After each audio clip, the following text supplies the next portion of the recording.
Stephen King once wrote that nightmares exist outside of logic, and there's little fun to be had in explanations. They're antithetical to the poetry of fear. In a horror story, the victim keeps asking why, but there can be no explanation, and there shouldn't be one. The unanswered mystery is what stays with us the longest, and it's what we'll remember in the end. My name is Alan Wake. I'm a writer.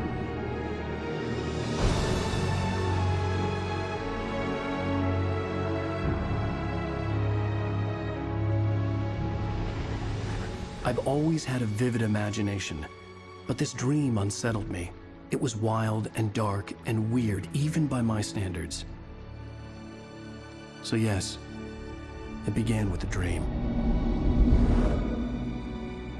Following a typical nightmare pattern, I was late, desperately trying to reach my destination, a lighthouse. For some urgent reason, I couldn't remember. I'd been driving too fast down a coastal road to get there.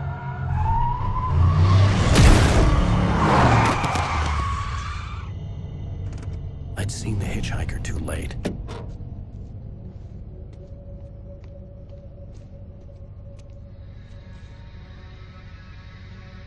He was dead. I was convinced they'd put me in jail and I would never see Alice again.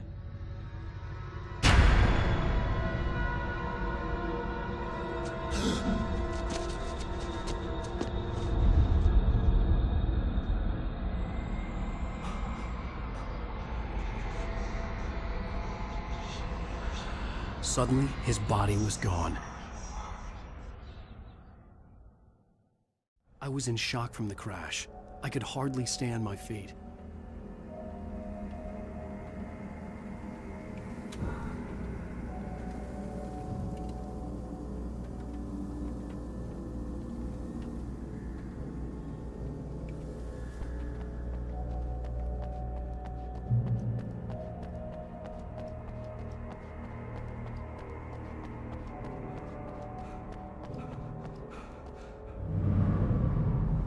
I had to go to the lighthouse. I knew there was something important waiting for me there.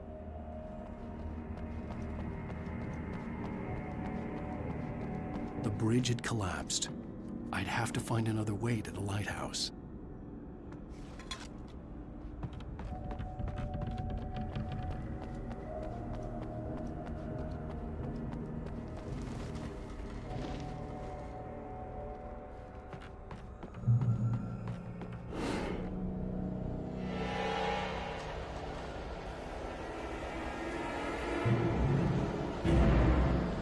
You don't even recognize me, do you, Ryder? You think you're God? You think you could just make up stuff? Play with people's lives and kill them when you think it adds to the drama? You're in this story now, and I'll make you suffer. You're a joke. It would be a single readable sentence in your books if it wasn't for your editor. You'll never publish another one of your shitty stories, 'cause I'm gonna kill you. It's not like your stories are any good. Not like they have any artistic merit. You're a lousy writer. Cheap thrills and pretentious shit. That's all you're good for. Just look at me. Look at your work.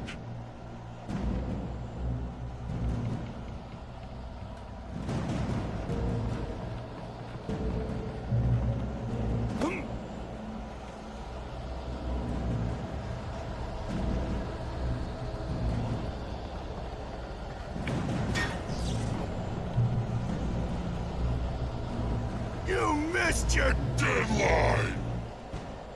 Damn.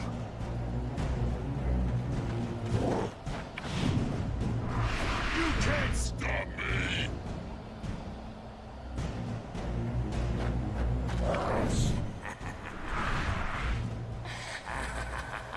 I realized that the hitchhiker was a character from the story I'd been working on. How does it feel to die by the hands of your own creation?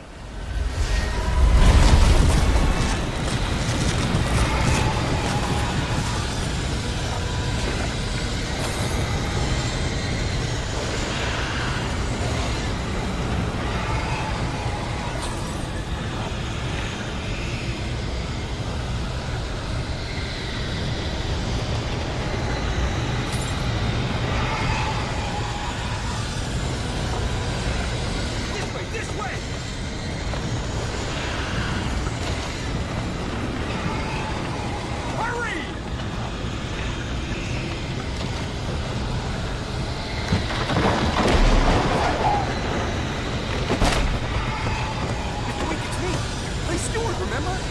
Quickly, get inside! There's no time to lose!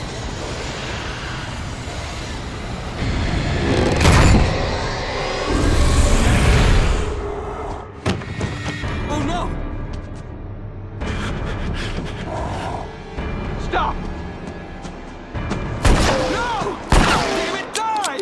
No! No! No!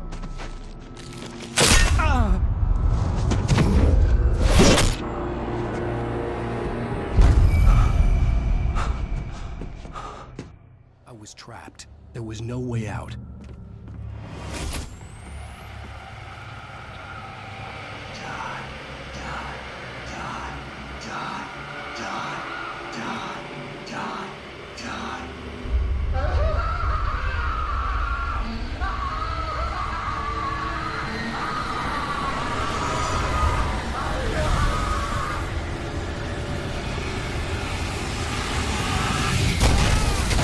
It was a death trap.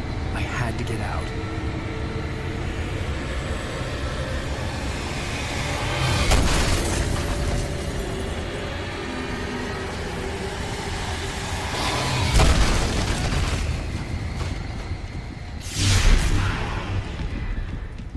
Follow the light. You are hurt. You should go into the light. You are only safe there.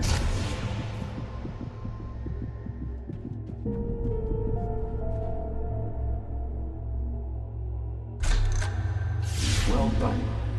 I have something important to tell you. It goes like this.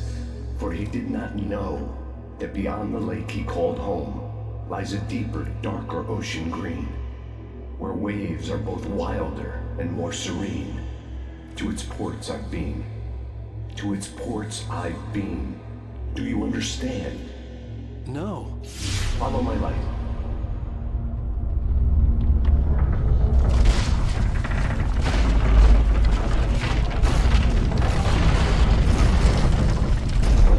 I entered your dream to teach you. The darkness is dangerous. It's sleeping now. When it feels you coming, it will wake up. There's no time. I can only show you the most important thing.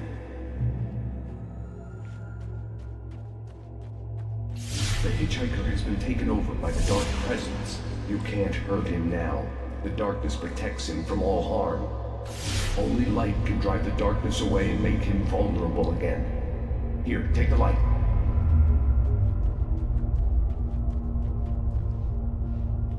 Pick up the flashlight.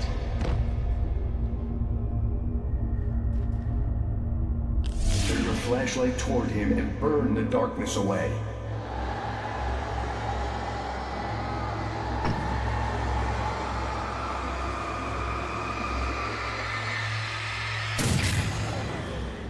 You did it. Now the darkness no longer protects him, but it's still inside, controlling him. He can't be saved. He's still a threat. He is still your enemy. Here, take the gun. Now you'll die.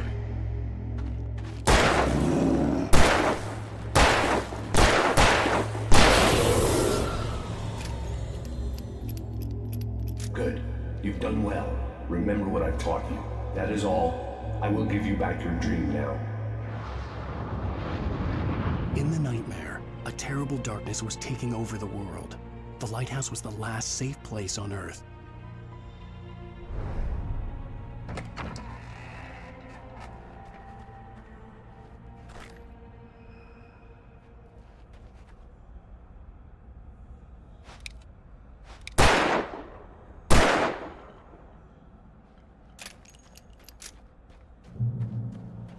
You made me this way, and now I'm gonna kill you.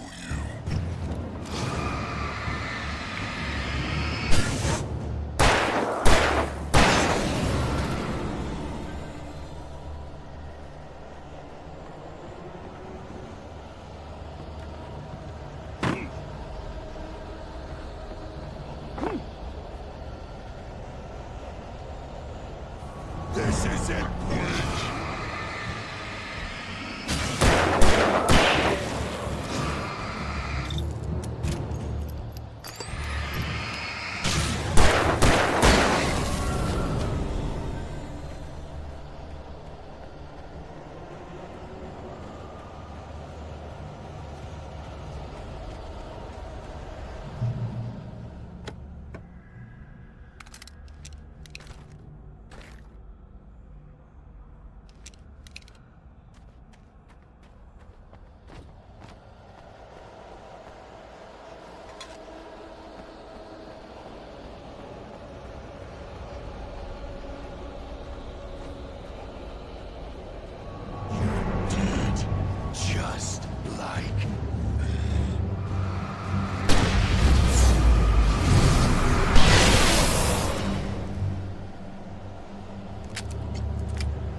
Baby, just another nightmare. Everything's fine. You dozed off. Right. Anything more than dozed off would be news for everyone. Cheer up, handsome. We're here.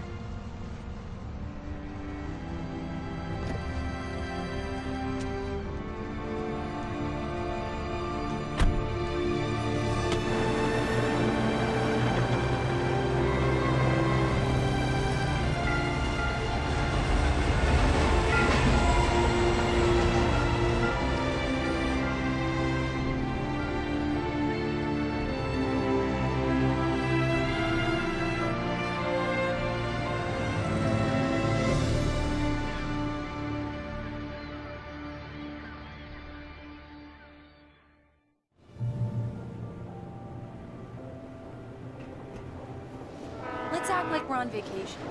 Go stand next to that old gentleman there. I want a shot of you with the town in the background.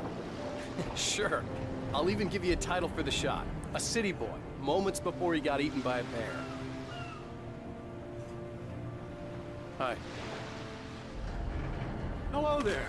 You picked a good time to visit our town. Deerfest is just 2 weeks away. Deerfest, huh? Did you hear that, honey? You have a lovely wife, if you don't mind me saying. I'm Pat Maine, by the way. Nice to meet you. Yeah, I'm Alan Wake. I won't pretend I don't recognize a famous writer such as yourself, Mr. Wake. A pleasure. I'm an avid reader myself. I hope this isn't too presumptuous of me, but I'm the night host at the local radio station.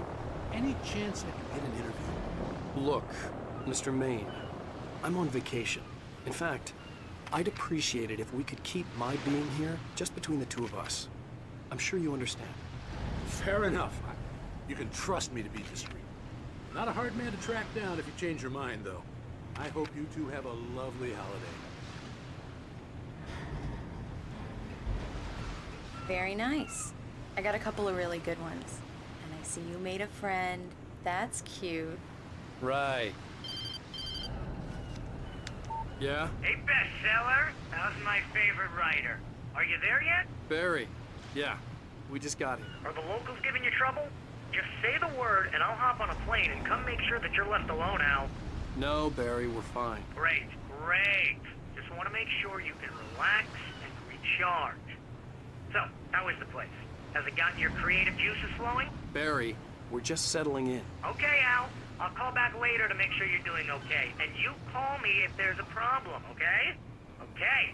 I'm just looking out for you, buddy. Talk to you later. I love you too, Barry. You know he's going to be calling you every 5 minutes. Barry is Barry. I can always turn off the phone. What did I tell you? Text message from Barry. He says hi to you too. Alan, we're here. Come on, let's get back to the car. Damn yuppies.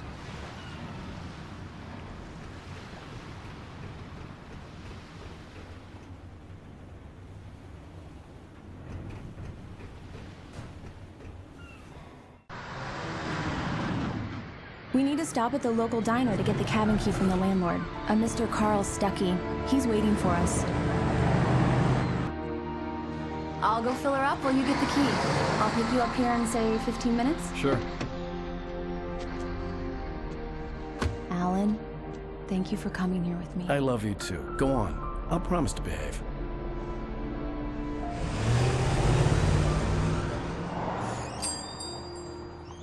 I'd forgotten there were still places like this. Towns where everybody knew everybody. Welcome to the Oh Dear Diner. Hi, I was wondering if you could help me. I'm looking for... Mr. Wake. Alan Wake. Oh, God! I am your biggest fan. I know people say that all the time, but I really am. I'm glad to hear that. Rose. Rose, I'm looking for Mr. Stuckey. Carl Stuckey? Carl? Of course, Mr. Wake. He must have gone to visit the restroom. He'll be back in a moment. I can't believe it. I've got all of your books. I got the cutout from the bookstore when they took it out of the window. And you keep it here. Well, okay. Good for you.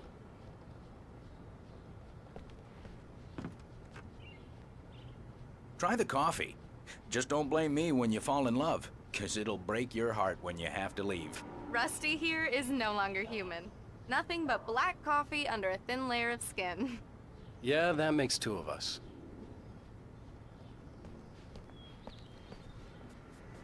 Are you staying long, Mr. Wake? I can't believe it. I'm having a conversation with Alan Wake.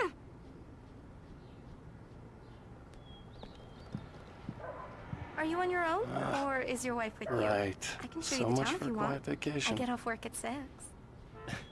Thanks, Rose. We'll be sure to keep that in mind.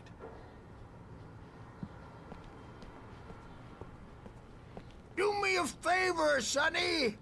I could really use a tune right now.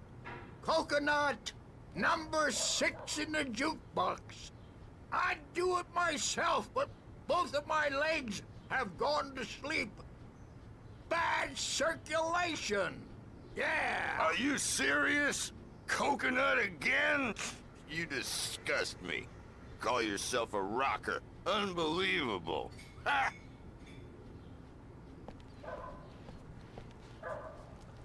You put the lime in the coconut. Drink them both up.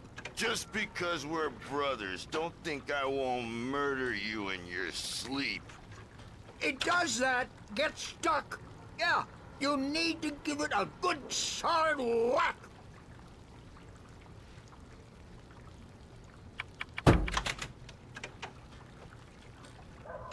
Now that's what I'm talking about, yes! This is it. I've died and gone to hell.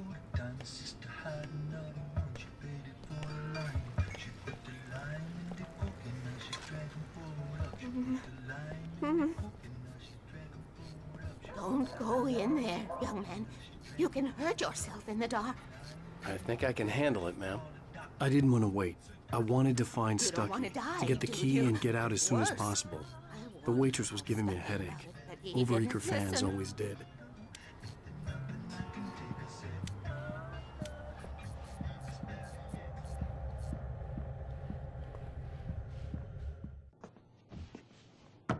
Hello?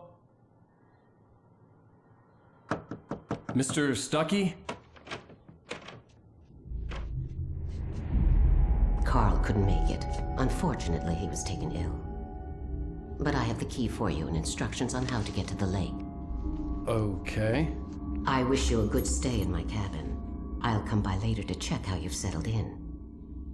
And to meet your wife. I insist. Thanks.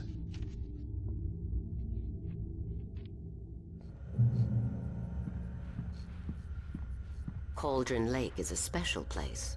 Very inspiring. You got lucky this time, young man. You can hurt yourself in the dark. This really ought to be fixed, and then I must remind Sarah to change the lights at the station. It's been too long already.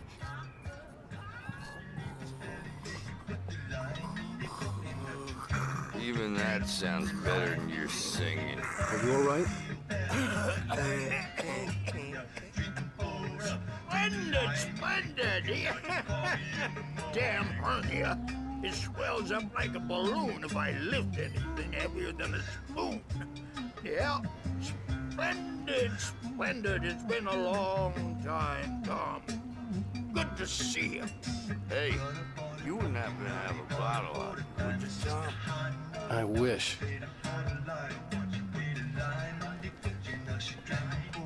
The Andersons, they're, local musicians. We're waiting for Dr. Hartman to come pick them up. They wandered off from his clinic at the Cauldron Lake Lodge.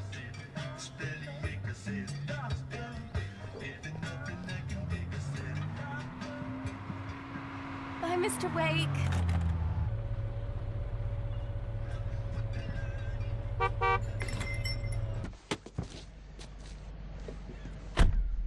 Mission accomplished. The key and the directions. My hero. I got some flashlights, just in case. Hey, wait! Mrs. Wake!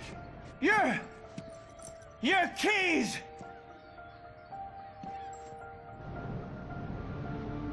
That diner was a real nut house.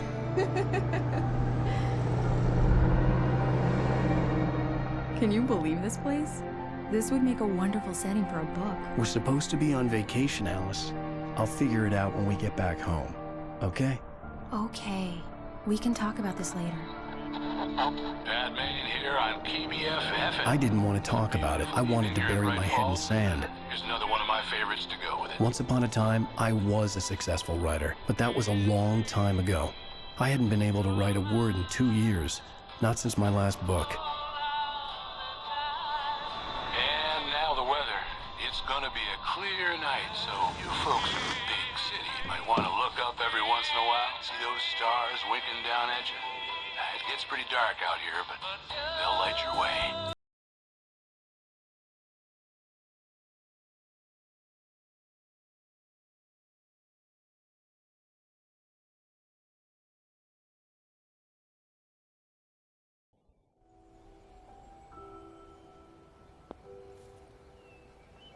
Wow. It's gorgeous, Alan. It's something, all right. Don't worry, honey. I'll get you inside safe and sound before it gets dark. And I've got the flashlight. I know. I'm okay. Alice had a phobia, the fear of darkness. I wanted to make sure we were inside with the lights on before sunset.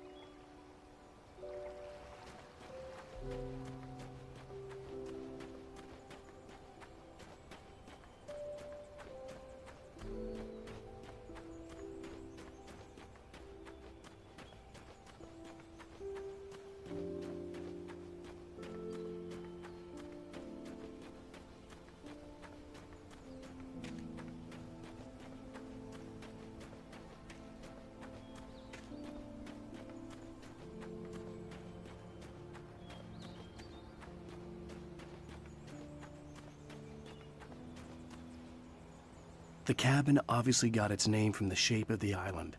It looked like a giant bird leg. Alice had mentioned that the lake was a caldera.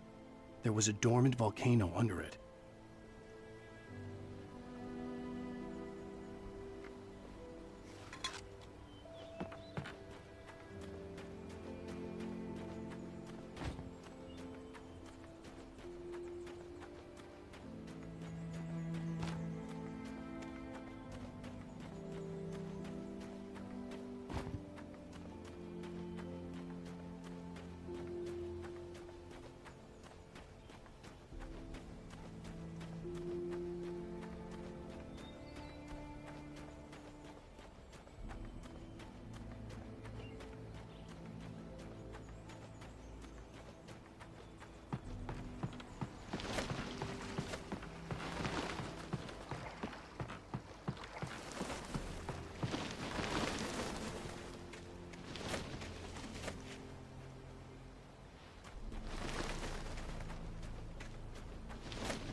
It's dark in there. We need lights. Can you figure out how to get the power on, honey? Sure thing. I'm on it.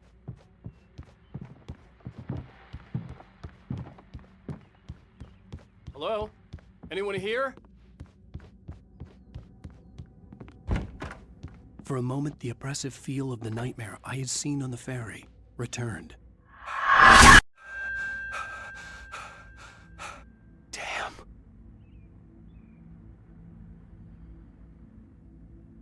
I needed to get the power running in the cabin. There had to be a fuse box or a generator somewhere on the island. The cabin looked like a time capsule from the 60s, or even earlier.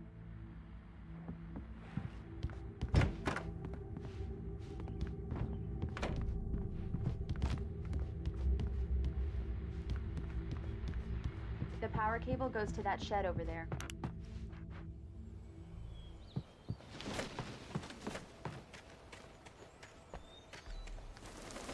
The island had once been the site for a love story.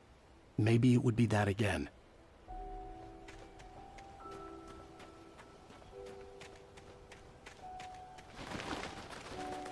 Alice had told me about Cauldron Lake Lodge. The old building used to be a hotel, but these days it was no longer open to the public.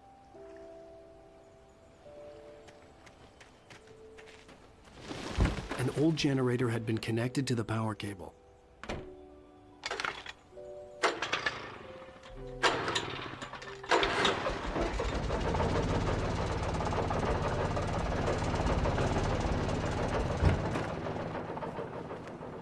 The lights are on!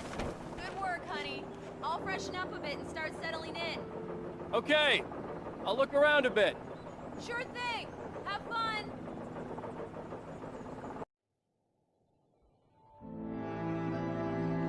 It was a beautiful place. I told myself I could rest here, sleep here, and forget about my work.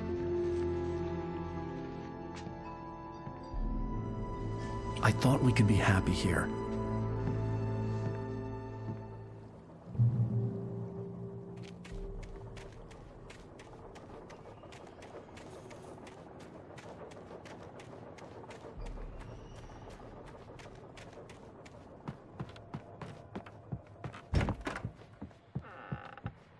Alice? Honey? A shoebox filled with books by Thomas Zane sat on the shelf. I'd never heard of him before.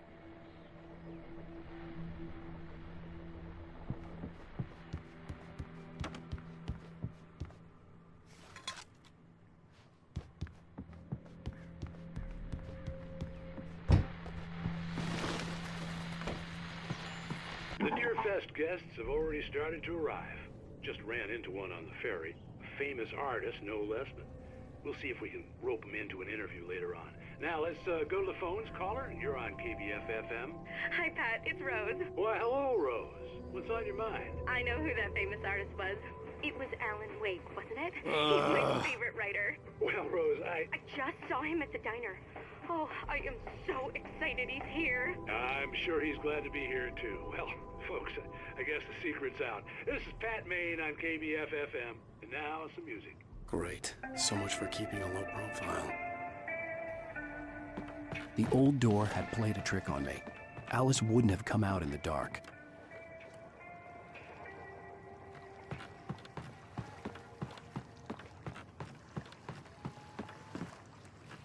The water was black. I couldn't help but imagine all sorts of horrors lurking in the depths below.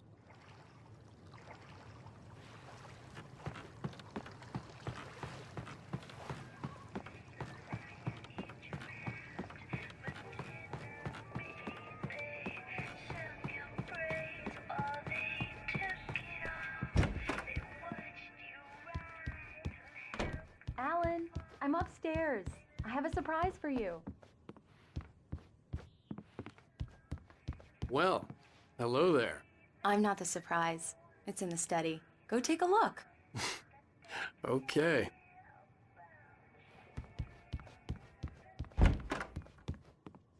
Surprise! Alice? What is this? I guess I have a small confession to make. I thought maybe you could write here that a change of scenery would get you past... Damn it, Alice, everyone Hey, hey, just hear me out. There's a local doctor, Dr. Hartman. I read a book of his. He has a private clinic here. He specializes in helping artists. Maybe... So now you want to get me committed? No, it's not like that. That's not... Alan? Alan? Just don't! I don't want to hear it! God damn it, Alice! God damn it! I knew she wouldn't follow me in the dark. I needed some time alone to think things through.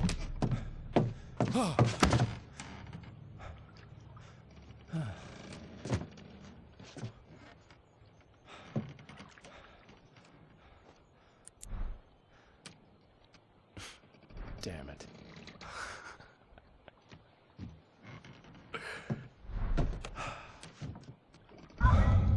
Alice? Alice? Alice! The cabin had gone dark. All the lights were out.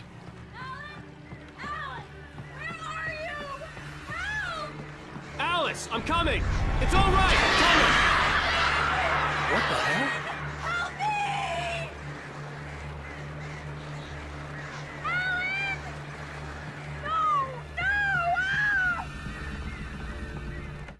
Alice?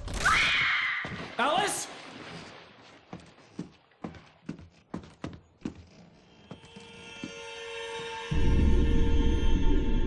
Oh, no!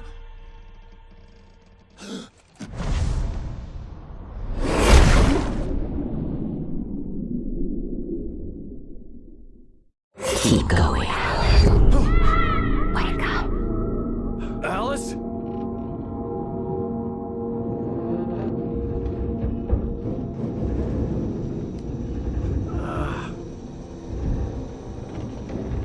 Waking up in the crashed car felt like I had woken from one nightmare and entered another. I couldn't remember how I got there. All I knew was that something terrible had happened to Alice. The phone was dead. I'd have to find help on foot.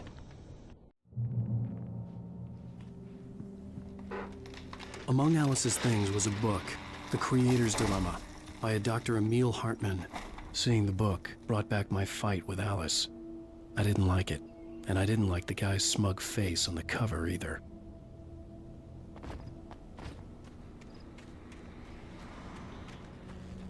The gas station was my best bet. They'd have a phone I could use. It looked like a long hike through the forest to get there.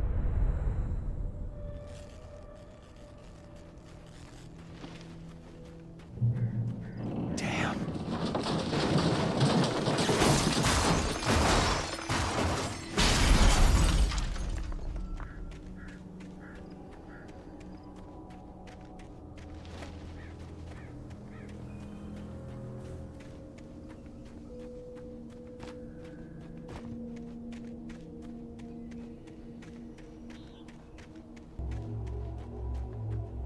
Hello?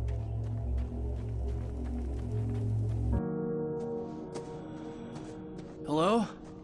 Is someone there?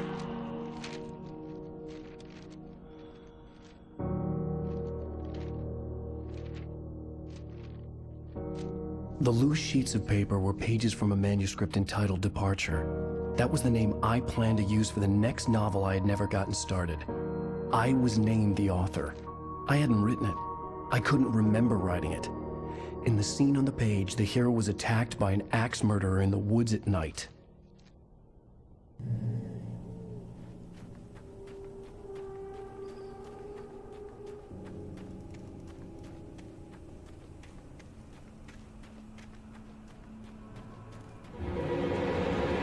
Anybody there?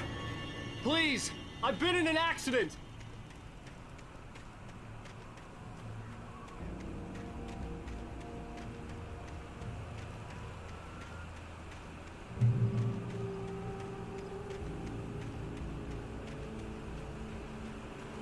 The lights up ahead were a good sign.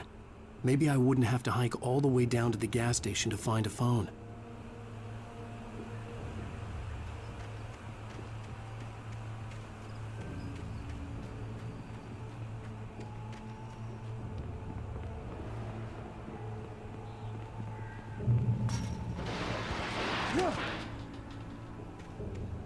Anybody there? Please, I've been in an accident. Hey! Hey, you! Phil! There's been an accident. I need help. Listen, I need to... Premium cabins for rent in... Nightfall! Oh, hell. Carl Stuckey. Pleased To meet you. non-refundable reservation Deposit required. Fair and square! Fair and Square. Carl.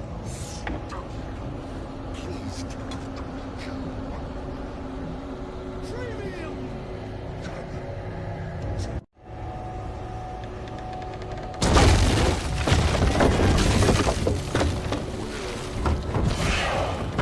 In great balls. To arrive. You lose. Shit. The deposit. It's the latest. Great. Fall. I had to figure a way out of this. Any second now, and Stuckey would be knocking on the door with his axe like Nicholson in The Shining.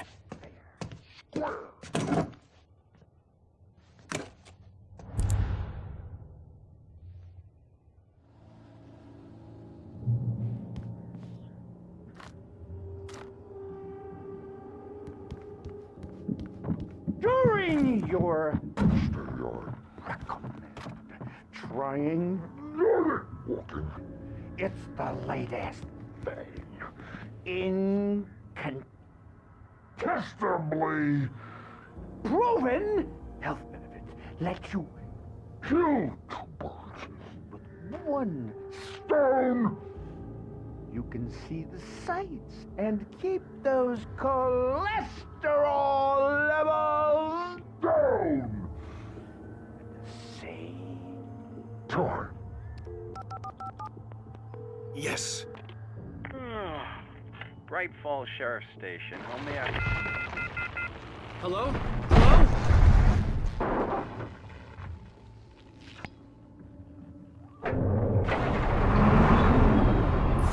This is bad.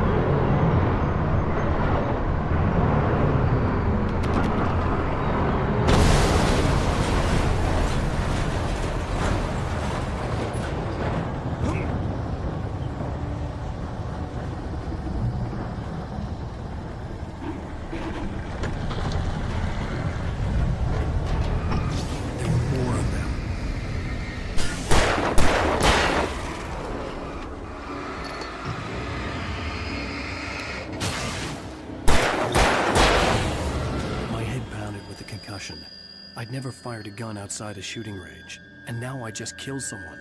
Or something. There were no bodies. They just disappeared. If I was dreaming, it felt real enough to make me sick.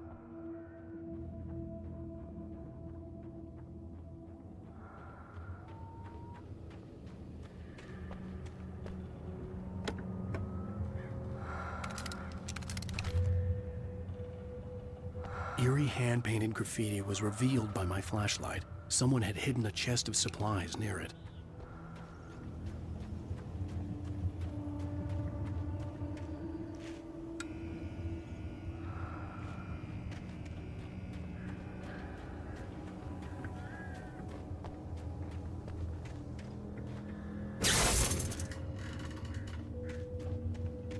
The dark forest was the last place I wanted to go, but I had no choice. I had to get to the gas station.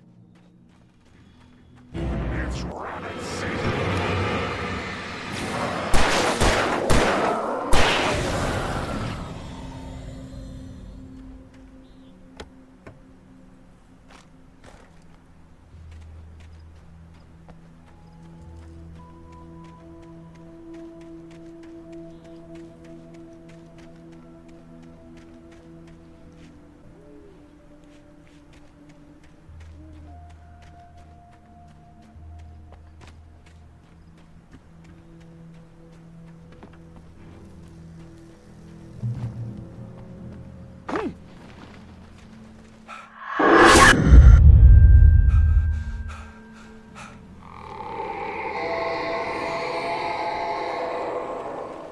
What the hell was that?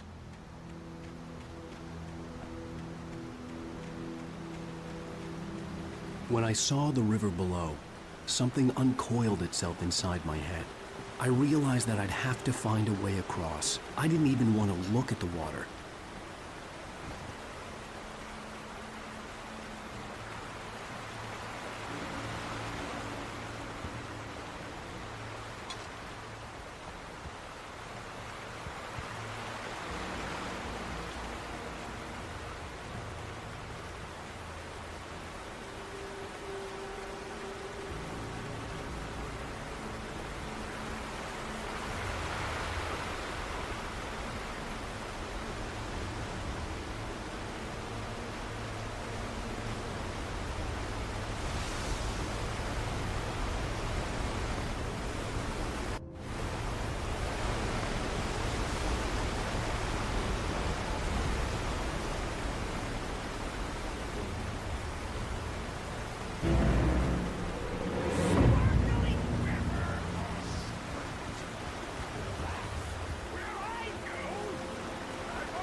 Stucky was still out there, in the dark, stalking me.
The staircase was broken. I had to make my way up some other way.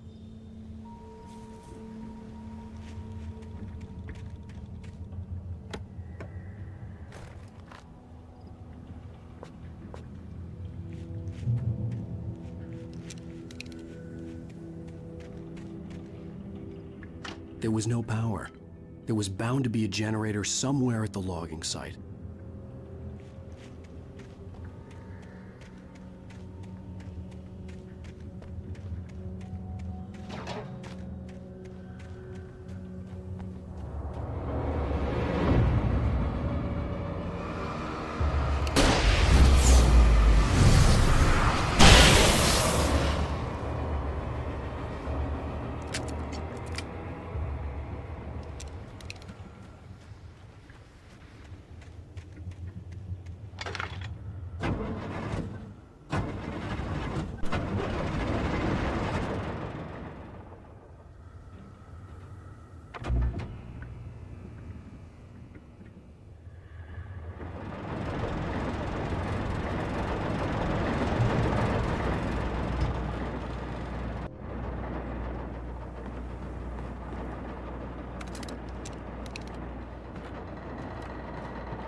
Well, I was just outside for a breath of fresh air, and what a night.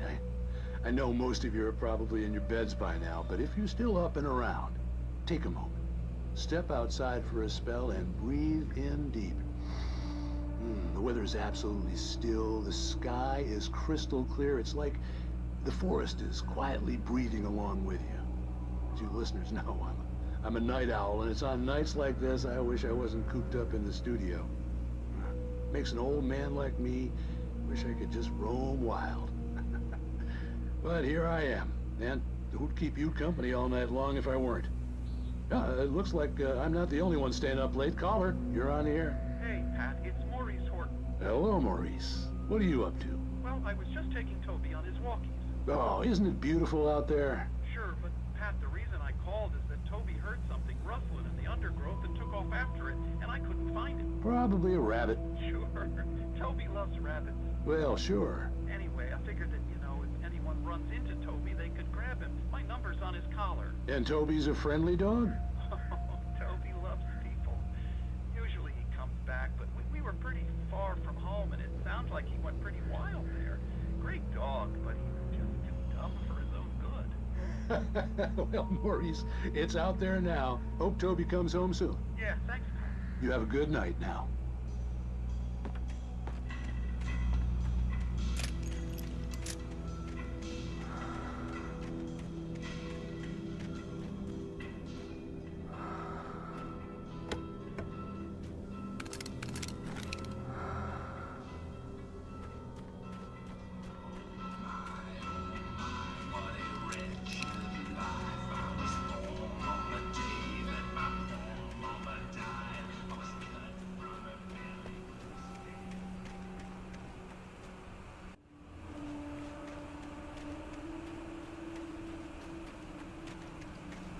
The gas station was closer now, its light welcoming in the darkness. Paul makes the best dogs in the state. Belly Buster is the best with no contest. Monster Dog is second best. The famous dog is...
Science.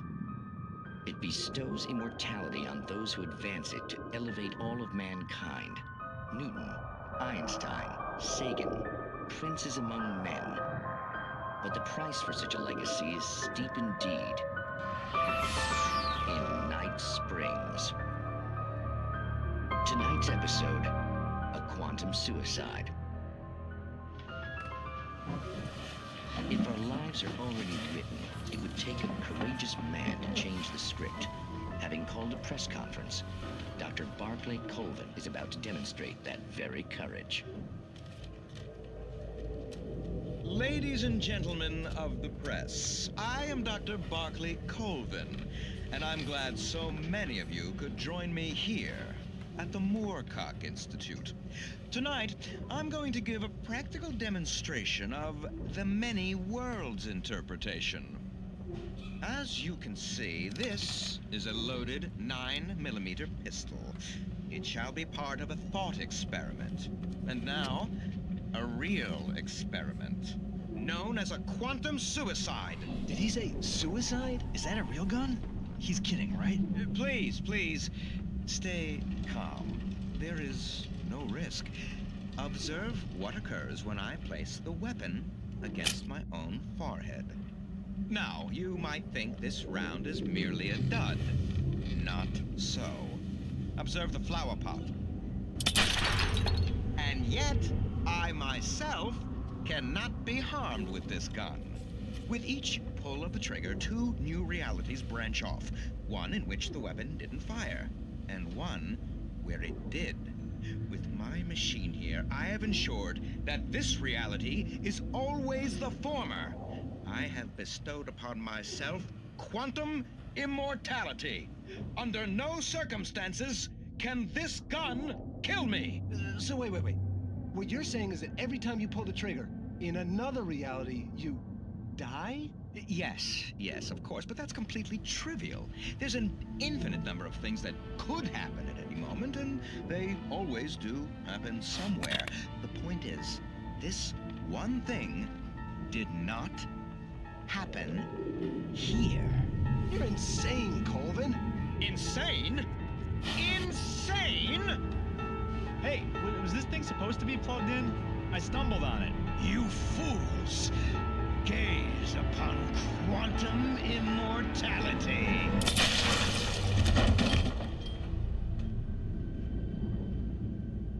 Poor Dr. Colvin, felled by his own hubris or the ignorance of the masses.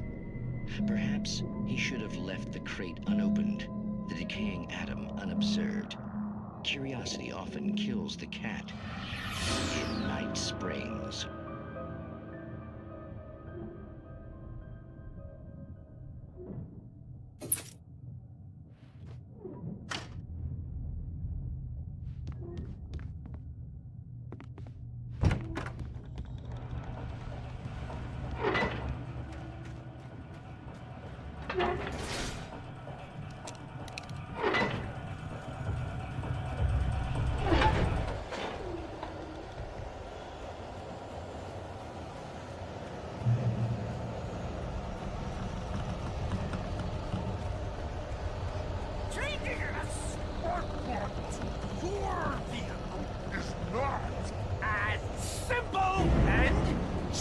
As you might think, it can be dangerous. Fire.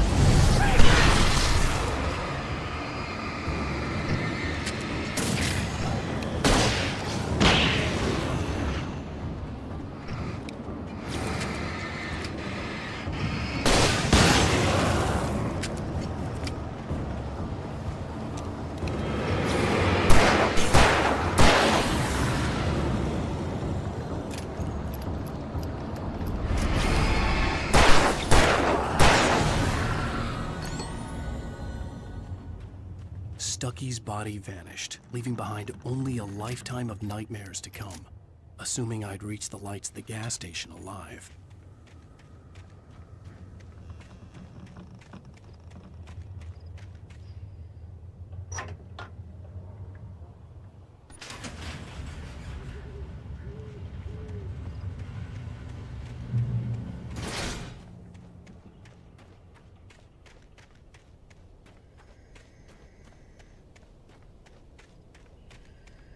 I recognized the parade float I had seen in Bright Falls when I first arrived with Alice.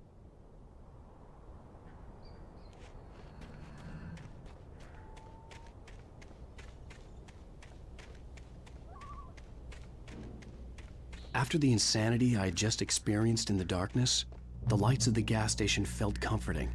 At least for a moment, the sane world reasserted itself. The Deer Fest had been 2 weeks away when we arrived. If the day count on the banner was right, I was missing a whole week between the night we got here and now.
I had to get inside the gas station to find a phone to call for help.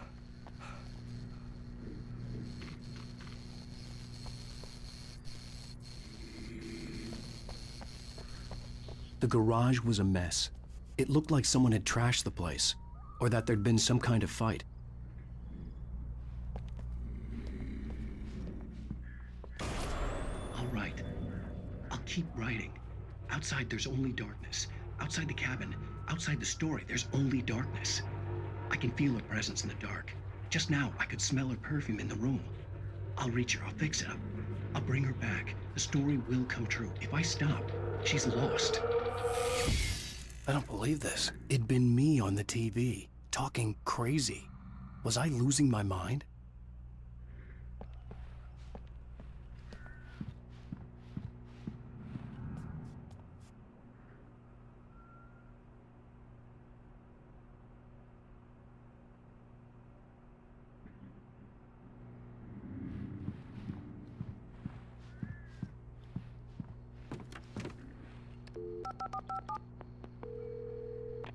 Great Falls Sheriff Station.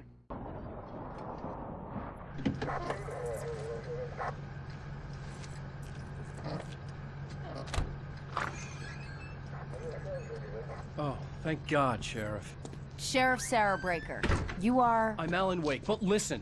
I was in a car crash. My wife, Alice, she's missing. Calm down, Mr. Wake. We were staying in a cabin on the island, on Cauldron Lake. There's no island on Cauldron Lake, not since the big eruption in the 70s. Please, I can take you there, okay? You look like you've taken a pretty bad knock to the head. Are you okay?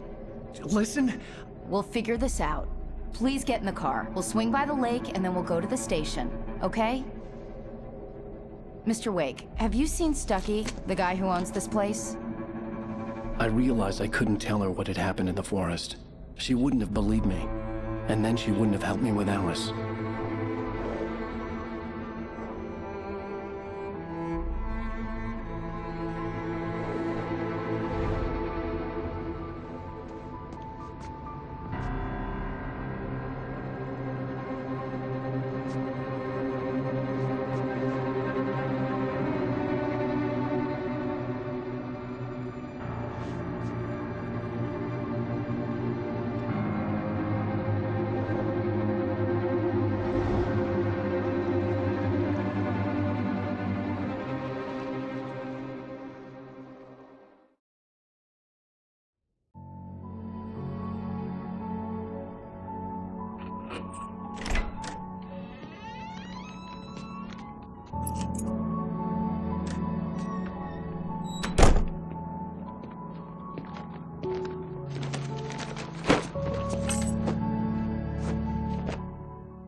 Honey, I'm home.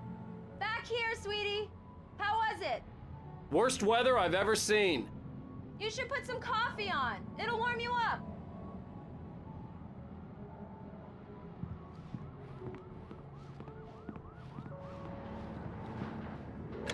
Coffee's on. Great, thanks. I'll need it if I'm gonna finish this by tomorrow.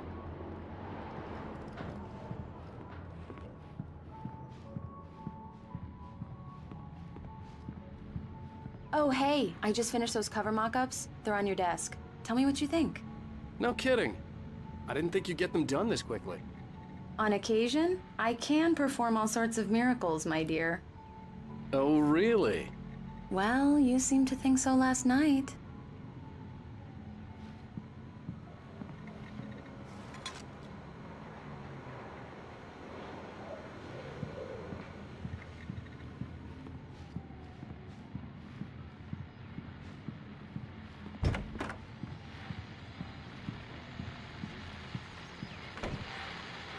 The continuing freezing rain and heavy snowfall have necessitated a winter storm warning in the entire tri-state area. People are advised to stay indoors as many roadways are already closed, and city officials are not expecting snow crews to keep up with the weather. We're now on the third day of the blizzard, and the weather is not expected to clear up anytime soon.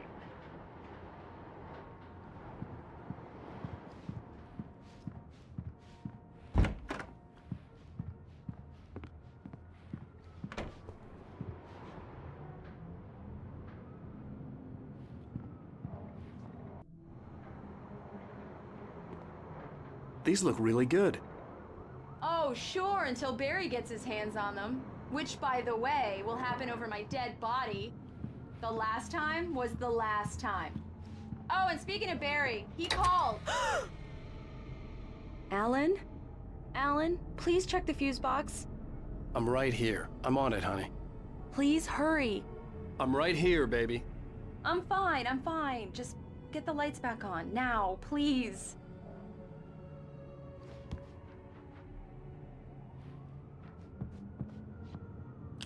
Honey, it's a power outage.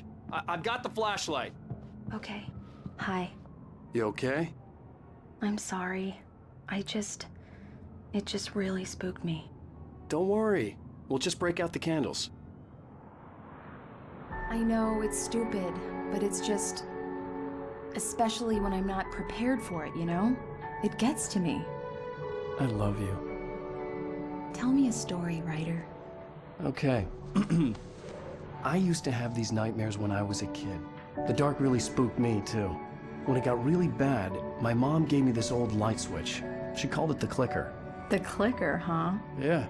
If I ever got scared of the dark, I could just flip the switch and a magic light would scare the monsters away. Oh, sure. Here it is. Alan. Maybe it'll help you, too. Yeah, nice story, writer boy. You made that up right now, didn't you? No. Seriously. I love you, even if you are a liar. Thanks for this.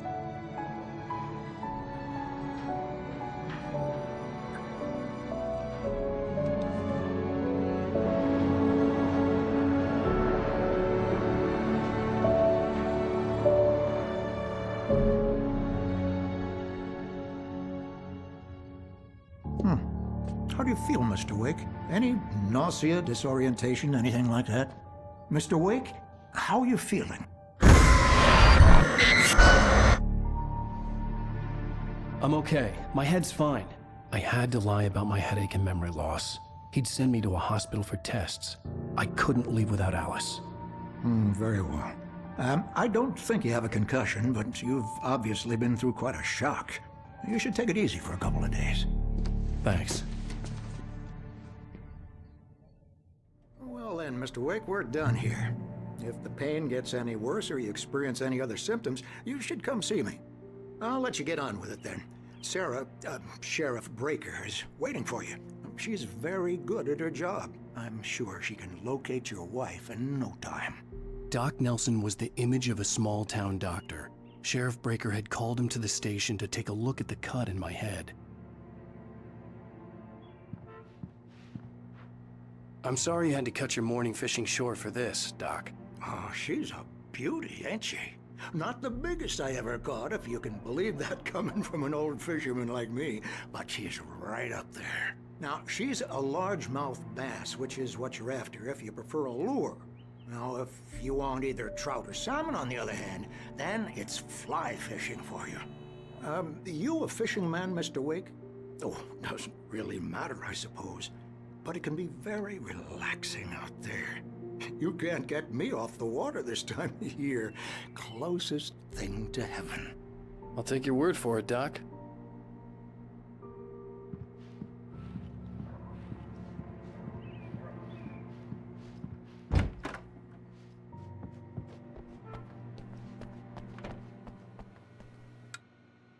Thank you for testing the lights, Miss Weaver. Everything seems to be fine. I don't have the luxury of being complacent, Deputy Grant. The bulbs will need changing soon. You can't change them in the dark. I'll be sure to take care of it, Miss Weaver. Have a nice day now.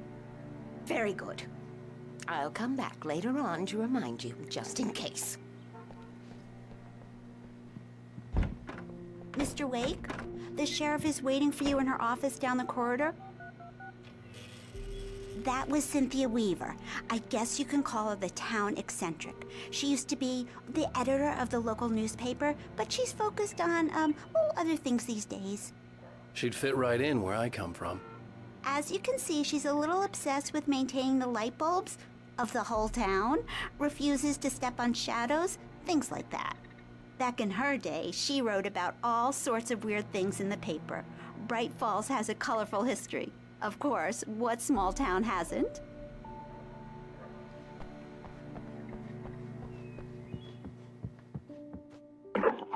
It's Mulligan here. I'm at Stucky's gas station with Thornton. There's no sign of him. Over. Wait. Yeah, this is Thornton. Look, we've located the parade float. It's here. That's some good news, right? Stucky was supposed to be driving it at the rehearsals today. Over. Oh, give me that. Mulligan here. Looks like someone really thrashed the garage. Over. Okay, roger that, guys. Keep looking for Stucky. Jane's out.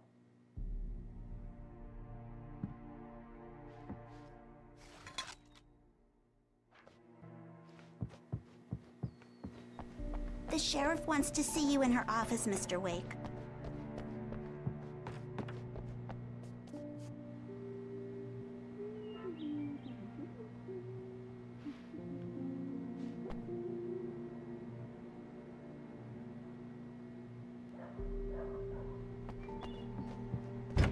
Come in, Mr. Wake. Your phone's on the desk. The battery was dead. It's charged now. Have you started looking for my wife yet? My men are already on it. Now, can you tell me what happened? I'm not sure. I can't remember. We were arguing. I walked out of the cabin. The cabin on Cauldron Lake? How did you end up at Stucky's gas station? I wanted to tell her what had happened last night, but I couldn't. She'd lock me up. Excuse me, I need to take this. Hello? Alan, please help me. Alice? Stop talking to the law. You'll do exactly what I say if you ever want to see your wife again. Who is this? Go to the back lot. There's a hole in the fence on the left. Look inside the junker. I left a little something there to convince you we're all on the same page here. After you ditch the cops, you're gonna meet me in Elderwood National Park. There's a spot called Lover's Peak. Midnight. Don't do nothing stupid, pal. We're watching you.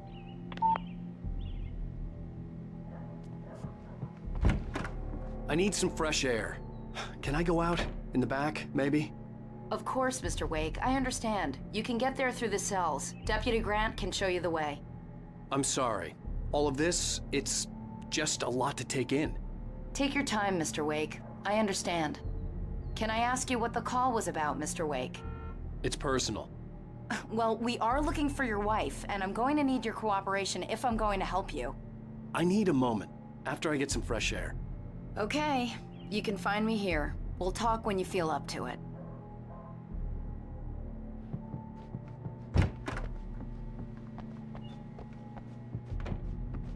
Mr. Wake, can I help you with anything?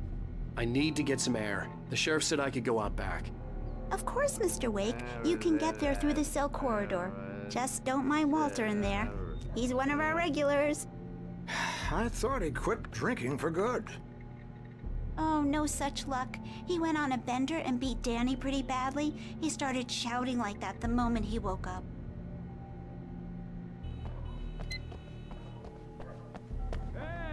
Hey, mister! Hey, can you turn the lights on? The deputies, they don't understand. They won't listen to me. I need it to be bright in here. Thank you, man, thank you. Hey, you're all right. You're a good guy. Don't let anybody tell you different. You know, I shouldn't even be in here. The cops, they got it all wrong. See, sure, I beat him up, but I wasn't drunk. I mean, I wasn't drunk at the time. I only got drunk afterward. Okay, listen. You gotta listen carefully now. Here's the kicker. That wasn't Danny. No, sir. It only looked like him. You wanna know who it really was? I'll tell you who it really was. It was a goddamn space alien! I know it sounds like something a drunk would say, but believe me, I wasn't drunk then.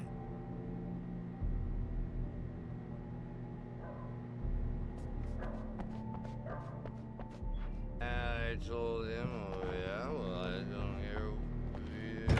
The early morning light hurt my eyes and made my head ache. The man on the phone had said, go through the fence on the left.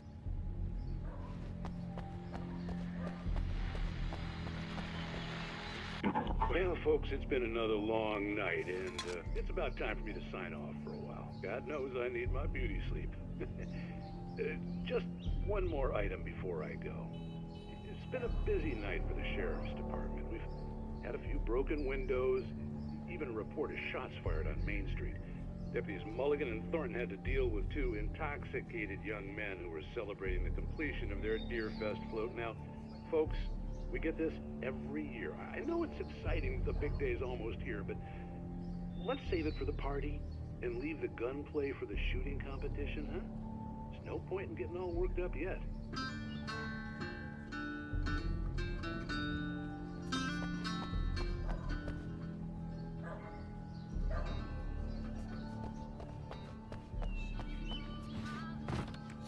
The caller had told me to find a hole in the fence behind the police station. There was something for me in an abandoned car.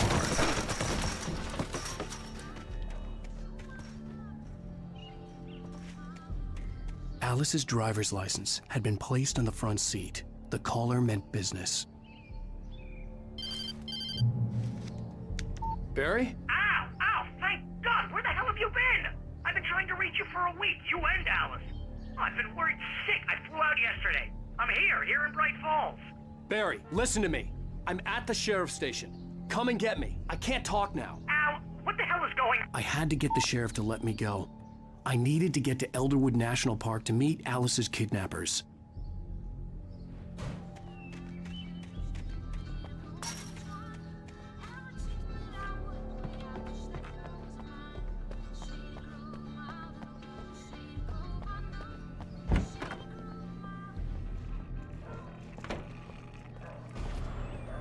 A writer is a light that reveals the world of his story from darkness, shapes it from nothingness. The way a sculptor carves a statue from a block of granite. If I stop, the world I'm making dies. Darkness will reclaim it. It's a long, hard journey into the dark. Alice's life is at stake, but I can't think about that, or I'll lose it. The dread lingers at the edge of perception. I'll push on. Anything is possible here. I'll write the story. I'll save her.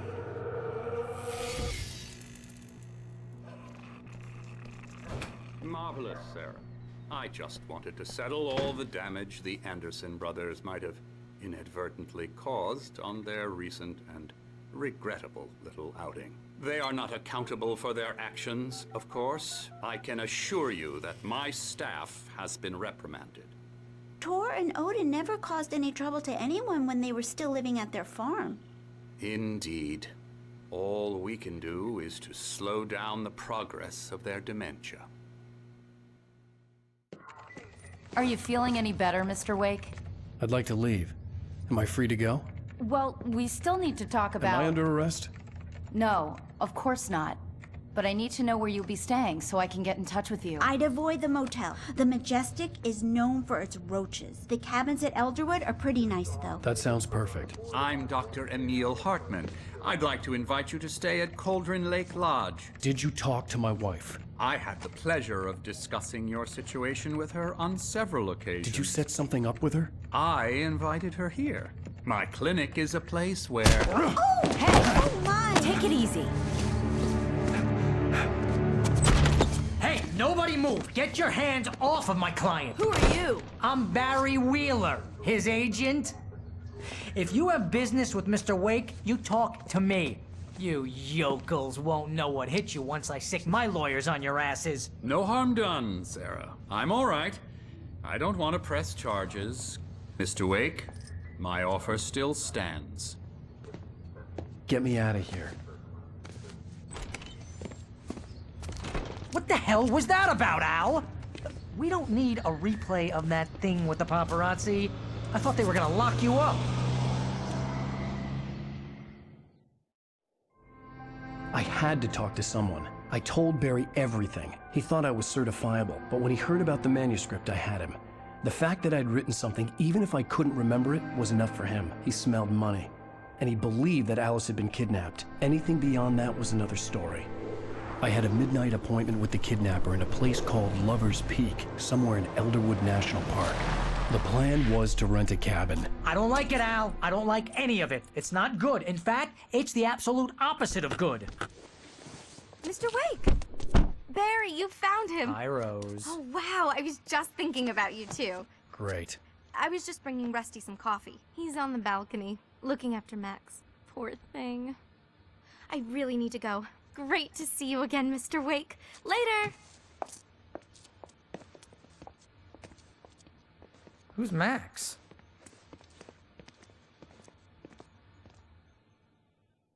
What an airhead. Jeez, Mr. Takes a swing at everybody. This is not her fault. She's a very nice girl and, more importantly, a fan. She even has a fan site dedicated to you. And she was very helpful when I was looking for you. Seriously, Al, what you were saying in the car? Just listen to yourself. What, you shot a guy and his body just disappeared? When was the last time you slept? What, are you high? Have you been drinking? No! Look, Barry, I'm missing a week, and someone's got Alice. Do you understand what it sounds like when you say stuff like that? Don't get me wrong, it's a good story, could be a bestseller. But when you start confusing fiction with reality, you're buying yourself a ticket to the funny farm. Wait here.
Easy there, boy. I'm almost done. Hey, Rusty, right? You rent cabins. Oh, Mr. Wake. I'd shake your hand, but mine are kind of full here. Actually, I'm sorry about this. Would you mind grabbing the registration form from the desk? It's just across from Bucktooth Charlie. Okay, sure. What happened? Crazy poachers. Max here got his foot caught in a trap. They're illegal to use here. Hell, you're not supposed to hunt within the park at all. But that doesn't stop some lowlifes. Well, at least Max is gonna be okay. He got lucky. Max is still groggy from the shot I gave him, and I'd rather not leave him alone just yet. The form's on the desk across from the mammoth skeleton.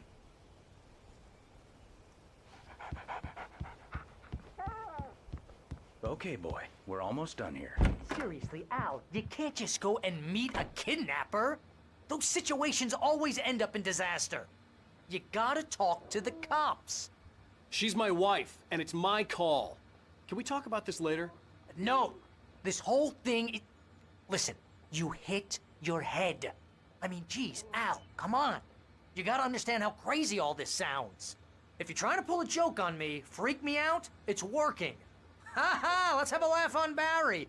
Well, you had me going there real funny, Al. You can quit it now.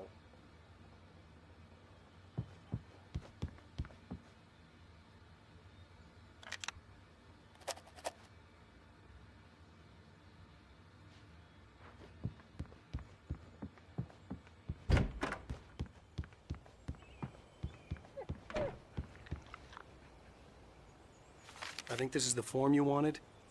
And here are the keys. Okay, you're all set, Mr. Wake. Glad to have you staying here. Thanks. Can you tell me how to get to Lover's Peak?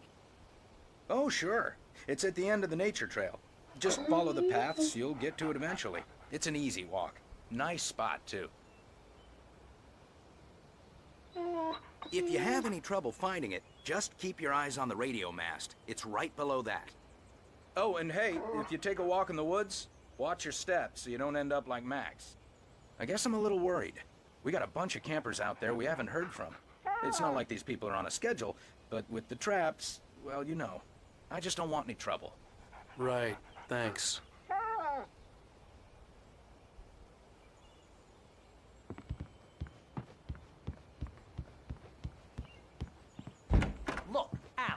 You're asking me to believe that you shot a dude who went poof into thin air, a guy who was bulletproof until you pointed a flashlight at him. You hear that from people who end up spending time in padded rooms, strapped to their beds, wearing white shirts with too long tangled up sleeves, and eating a healthy diet of pills. Al, you make cruel jokes about people who believe that kind of stuff. You're the skeptic. You gave me an hour-long lecture on homeopathy last month. What was it? If there's no proof, it's pure bullshit. Period. Guess the laugh's on me then. Al, come on! I mean, okay. Okay, maybe something weird happened to you, okay? Well, thanks for the heartfelt vote of confidence. All I'm saying is you gotta throw me a bone here, bestseller. What would you think if it was me? There's no way you should be going out at midnight with a gun. No one asked you to come here, Barry. Either work with me on this or go straight back to New York. Your choice.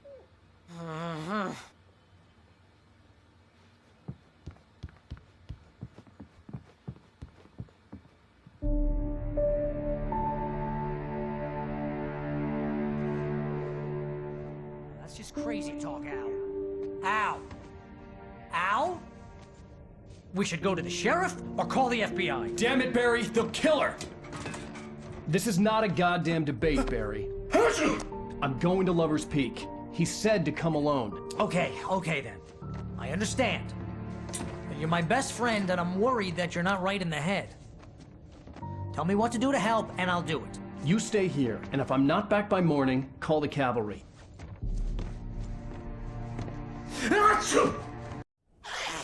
Just be careful with the natives, Al. These yokels are dangerous. Everybody hates a tourist, or it'll be Deliverance all over again. Bless you. Oh, this place is trying to kill me.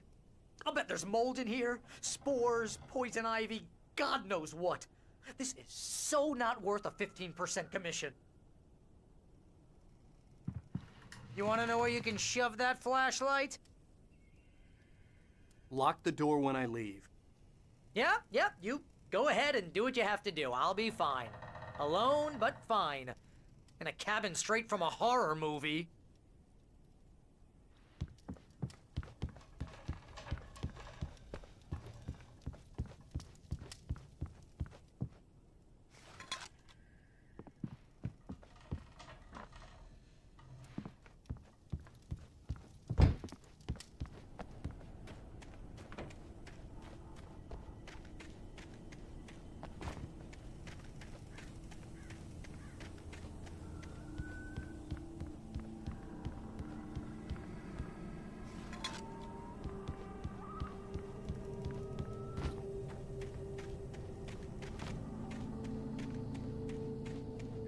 I knew I should have gone to the cops. This wasn't the smartest thing I'd ever done, but I was still angry with Barry for trying to talk me out of it. These people had called me right in the sheriff's station. The cops wouldn't scare them, and they had Alice.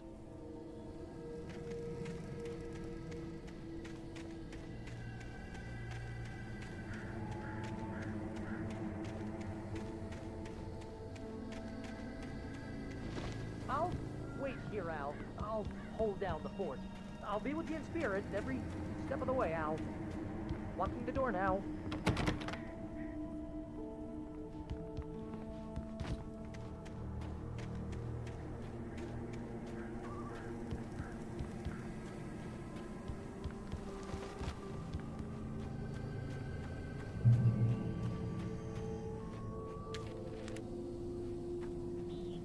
Barry had the keys to the car he rented. It wasn't a long walk to the visitor center, and it wouldn't be any use to me in the forest.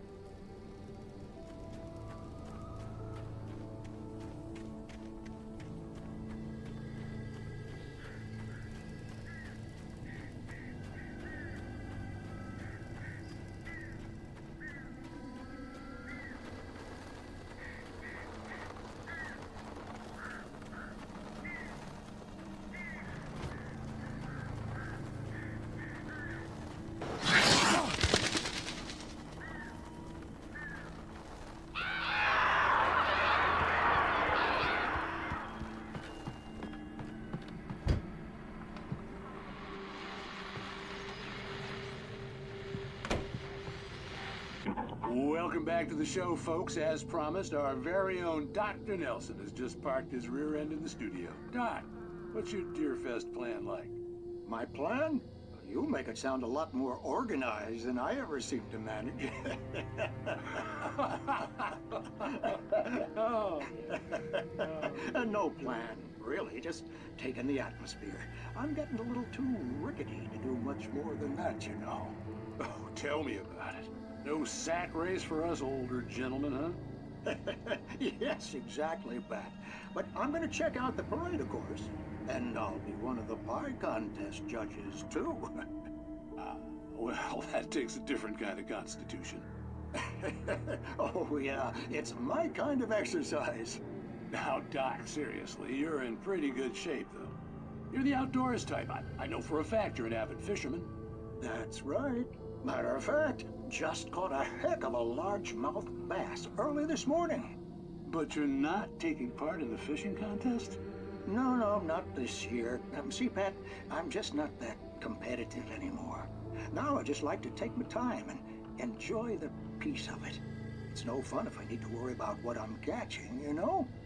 Well, considering your track record, the participants are probably pretty happy you feel that way. Well, Pat, that's kind of you to say.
Crime and punishment. The cancer and cure of civilization. But some crimes are impossible to punish, especially in Night Springs. Tonight's episode, The Man in the Mirror.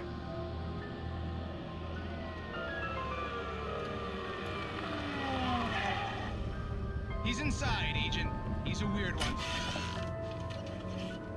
So, you're confessing to killing that guy, huh? Why? Had it coming?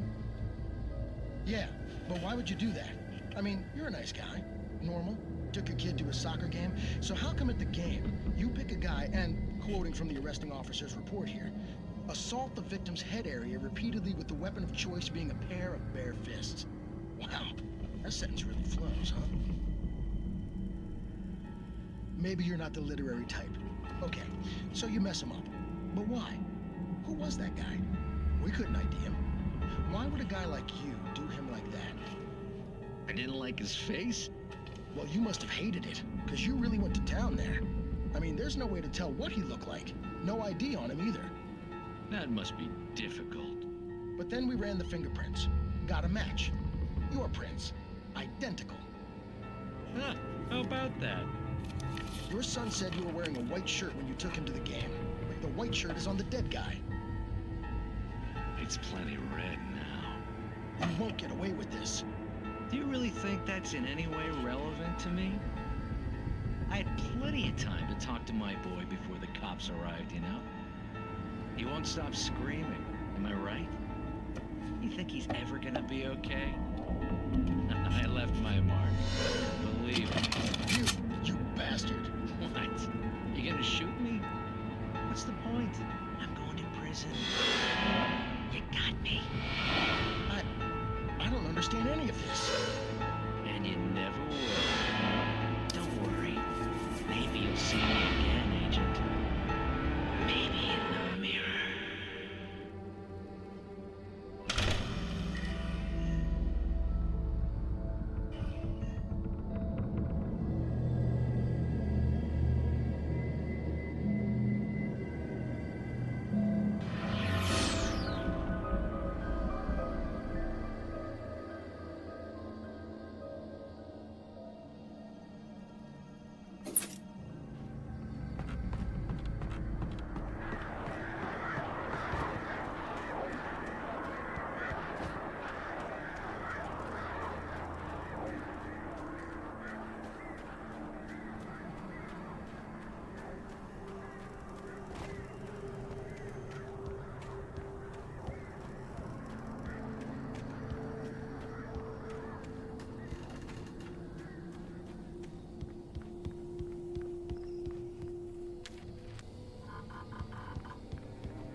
vision left me weak.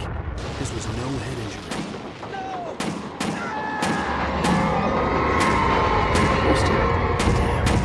Rusty, hang on! I'm coming! Please, help me!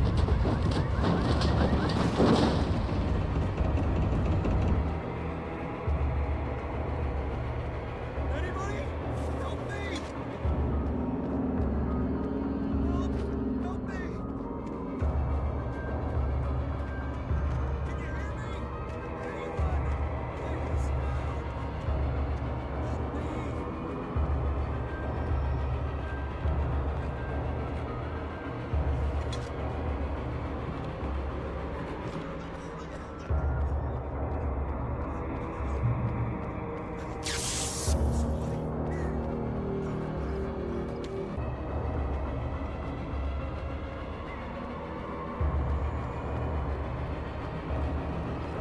Hello?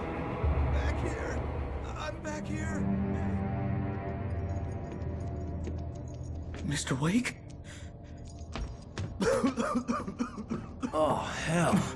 It happened just the way it was on that page. I found. Came true. It knew. So dark. It'll come back for me. You must. The lights. In the office. I have the key. Okay, Rusty. Hang on. I'll be right back. Whatever did this couldn't be far. Rusty had found a page from the manuscript. It would help me understand what had happened. Shh. Good boy.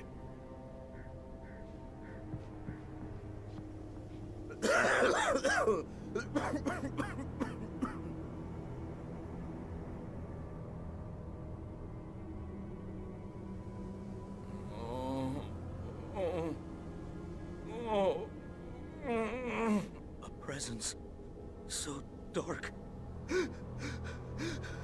Like the forest at night.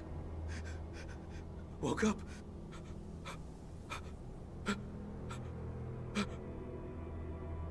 It'll be back.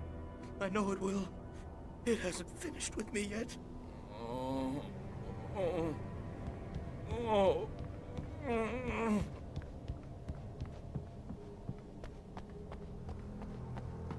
The only way to make sure that Rusty was safe was to get the power running and the lights back on.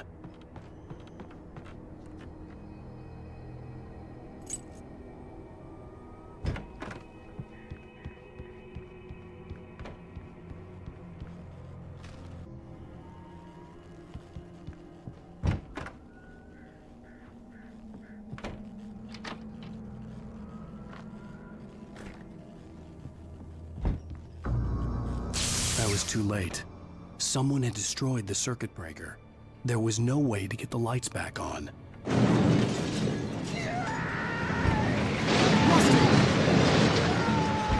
Rusty!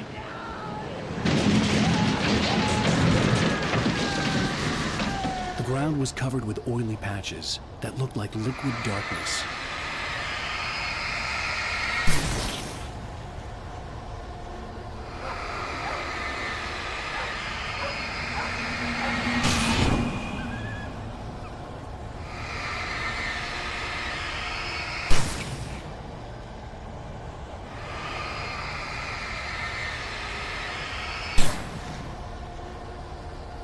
Hunters need hunting licenses.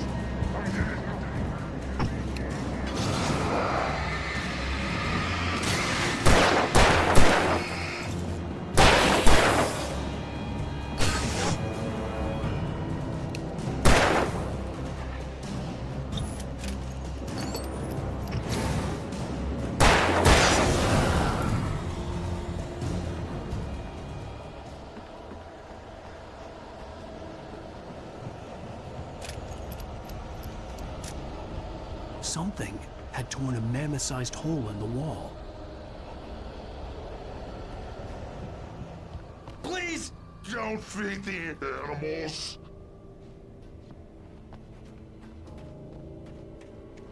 Fishing! For those prisoners who purchase a park fishing license, obey the park ranger's instructions at all times. Rusty? Rusty, no! Never approach closer than 100 yards. Two bears and wolves never approach any other wildlife closer than 25 yards. Pets must be leashed at all times. Never leave your pet unattended.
Forget about it, Barry. It's just me going crazy.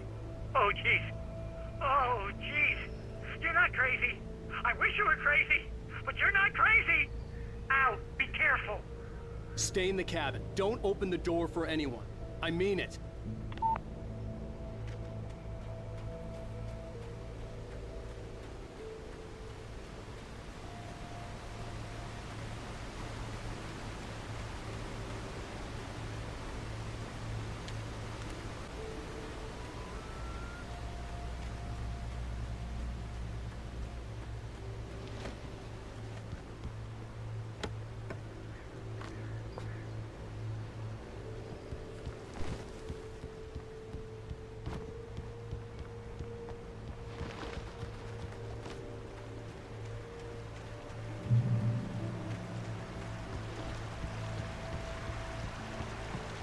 Lover's Peak was at the far end of the nature trail.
We gotta get moving. More of them coming.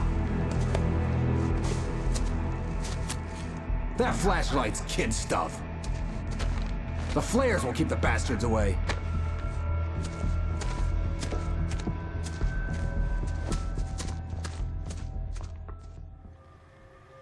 You can see them too? Hell, of course I see them. Come on, we gotta move. Why? Because that's the way the story goes. Yeah, but... Let's move! I lost my gun back there. Oh, I've got a gun. Just keep that light steady on him. It took a moment, but then I recognized him. He'd been on the ferry when I first arrived here with Alice. He knew my name. We were headed in the direction of Lover's Peak. There was no way this was a coincidence. He was the kidnapper. Come on, Wake! You better keep up!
Lover's Peak. Right up these stairs, Wake. Use the flares from the emergency box to hold them off while I get these boards off. Give me the gun. Yeah, no can do, Wake. Are you kidding? Give me the gun! No time for back talk. Pull them off, damn it!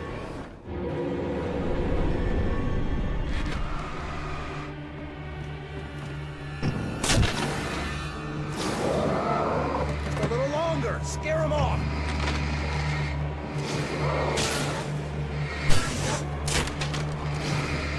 Get some light on those bastards. That'll keep them off us.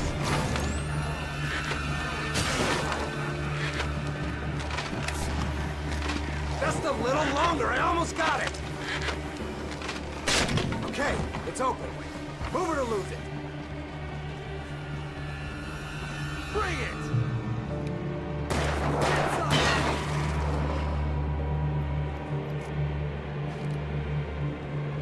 Oh, you feeling better now, Wake? All cozy and safe. Better get ready. They'll be on us soon.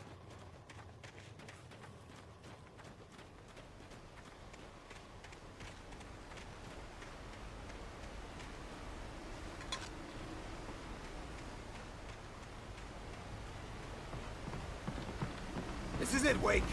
The last stand. There's more flares here. Get ready. We fight them as long as they keep coming. Give me the goddamn gun! They're coming! That's not how this goes. Get with the program, Wake.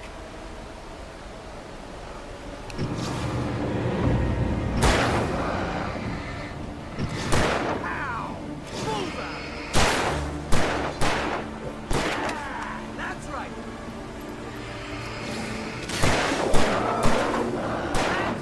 You just keep coming!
Let's cut the act now. Where's my wife? I knew you were gonna say that. I read it all before. You're a hell of a writer. Congratulations. You're gonna bring about something glorious and terrible once we get you some proper editorial control. What the hell are you talking about? Where's Alice? I want the entire manuscript, or she's gonna suffer bad. You touch her mouth.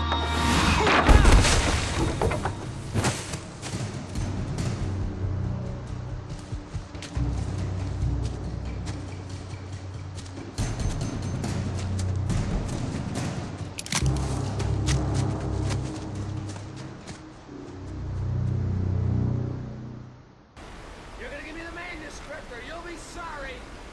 No! Come back here! I swear I'll kill you if you hurt Alice! Do you hear me? Come back here! He had Alice, and he wanted the manuscript because he thought it held some magical power. But I had no manuscript to give him.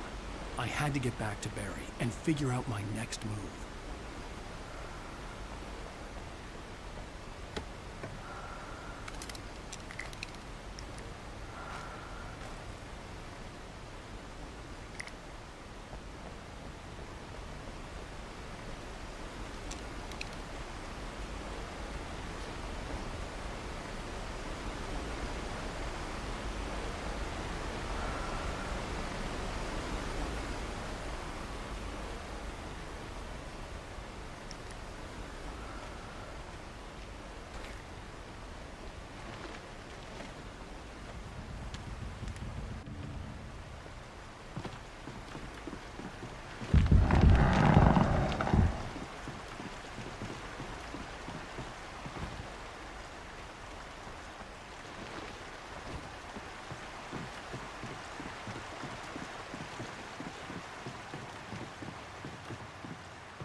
I had heard the plane fall.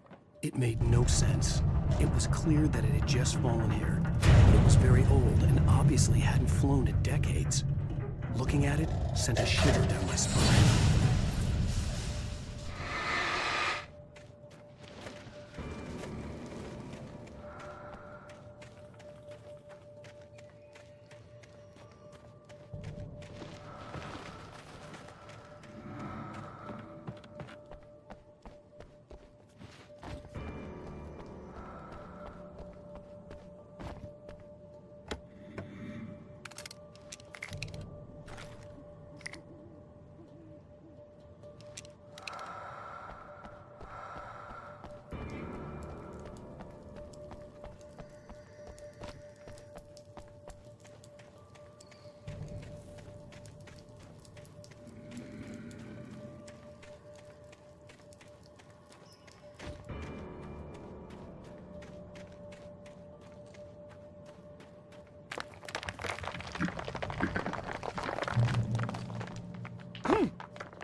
Beware of Widowmakers!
Logging is a hazardous occupation.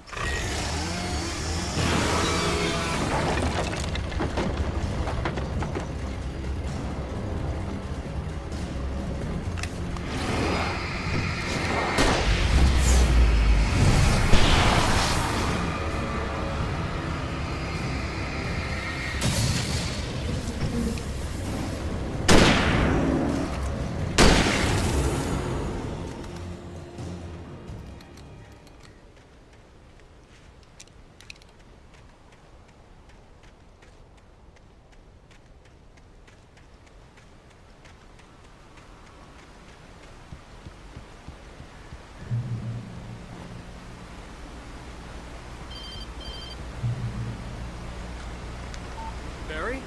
Ow! The porch is covered with birds. They've got all Hitchcock on me. Stay out of sight. I'm on my way. Don't open the door. What am I, crazy? Stay hidden. I'll be there soon. Just make sure you keep the lights on.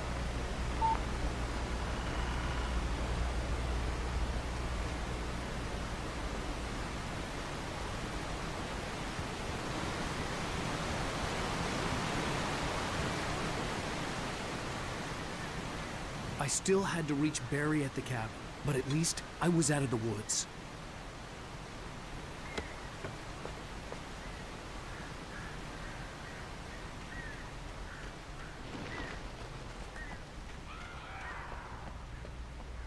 I'd have to get the car from the locked garage. It would get me back to Barry faster, and the headlights were a welcome bonus.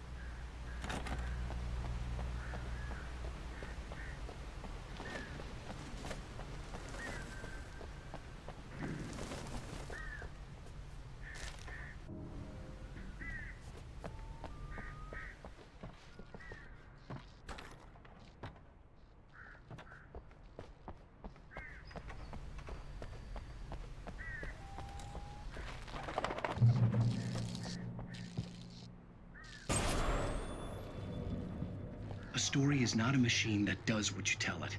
A story is a beast with a life of its own. You can create it, shape it, but as the story grows, it starts wanting things of its own. Change one thing and you set off a chain reaction of events that spreads through the whole thing.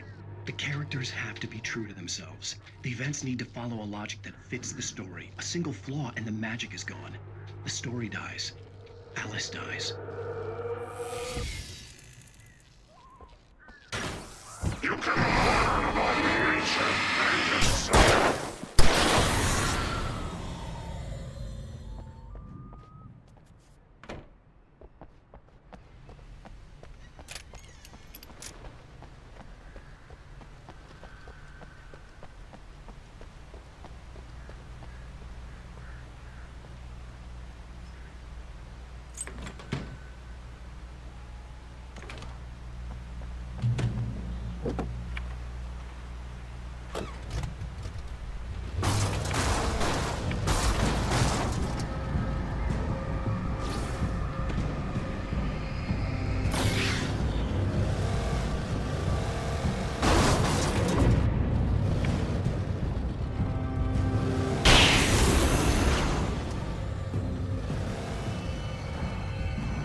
The flare gun was probably the best weapon I could imagine against the dark things I was facing.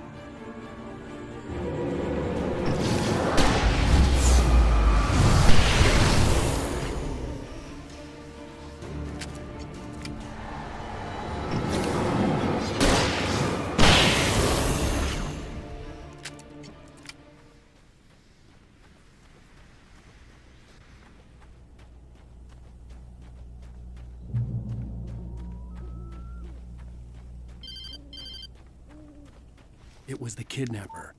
You son of a bitch! Where's my wife? Enough horseplay, Wake. You deliver the manuscript, and you can have your woman back. Simple as that. I don't... Listen. I'm gonna need time to finish it. I still need to write the ending. I need a week. It's not done? I need a week. 2 days. The old Bright Falls coal mine is nearby. You can find it easy, city boy. The main building, there at noon. You bring the manuscript, you'll get your wife. If not, well, get me. Yes, I get you.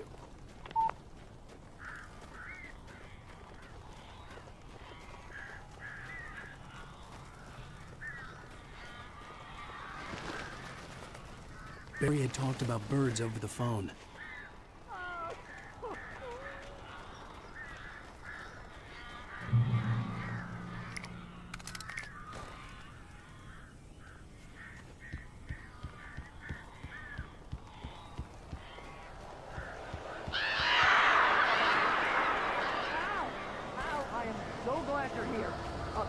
Got in here before I blocked the chimney. This isn't normal. These birds are weird.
Hey, Al.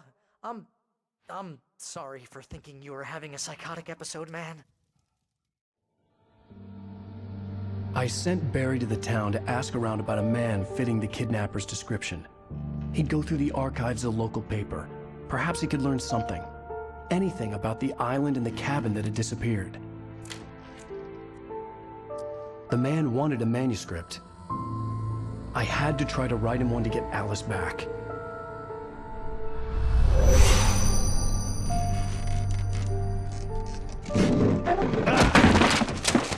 For me, the supernatural had always been nothing but a metaphor for the human psyche, a tool to use in writing fiction. Now, it was happening for real, and I couldn't put a single word on paper.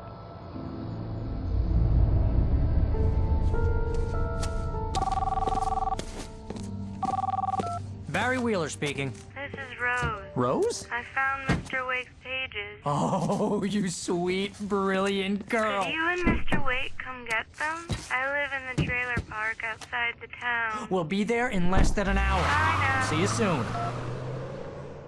Have a great day. Hope you come back soon. Welcome to the Oh Dear Diner. Good girl.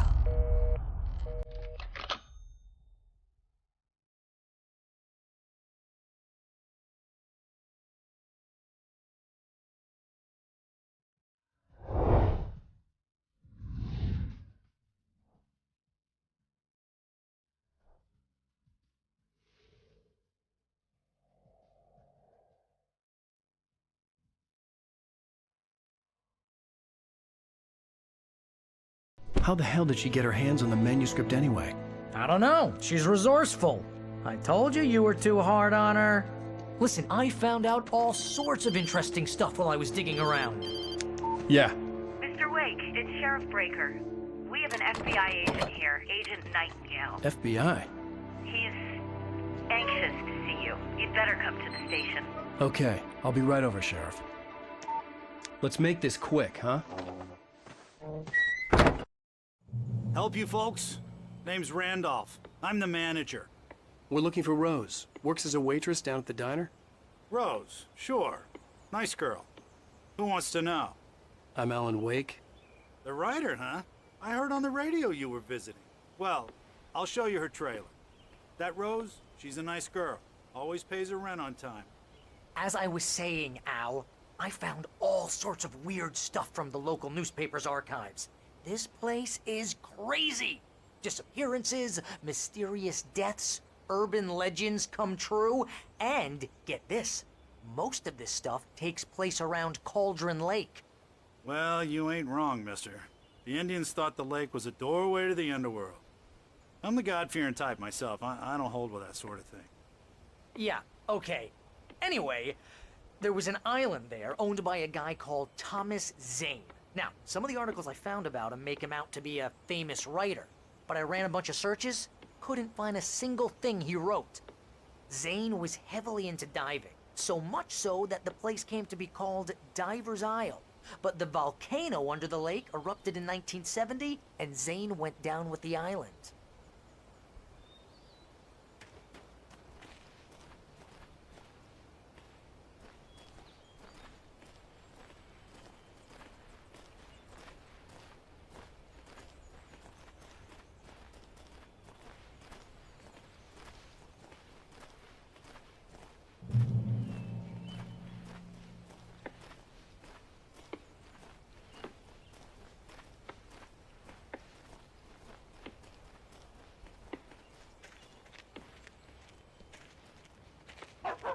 Yeah, how about that? It was there in the morning, as if it had fallen from the sky. But it would take a tornado to lift something like that. We're damn lucky it didn't crush any of the trailers.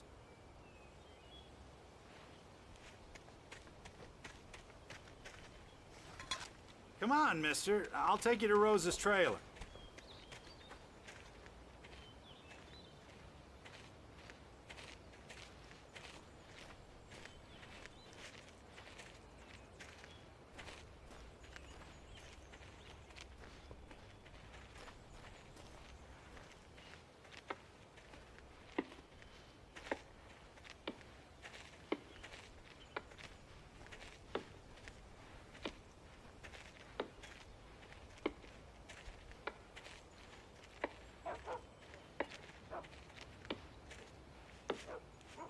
It gets better. A local girl, Barbara Jagger, drowned in Cauldron Lake just a week earlier. They were lovers. Sure, Jagger's a local spook story. The Scratching Hag comes for you in the dark. Childish stuff like that. Anyway, Al, I'm just getting to the best part. All of the articles about this stuff were written by Cynthia Weaver. I asked around, and she's that crazy bag lady you met. What, the lamp lady? She can be a little loopy, but she's not homeless or anything.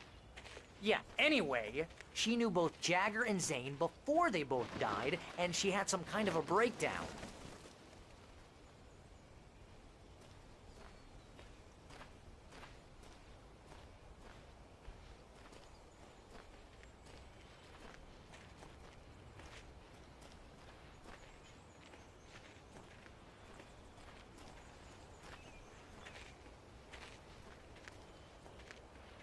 Well, mister, this here's Rose's trailer. You mind me asking what you want with her? We're just here to talk to her, pal.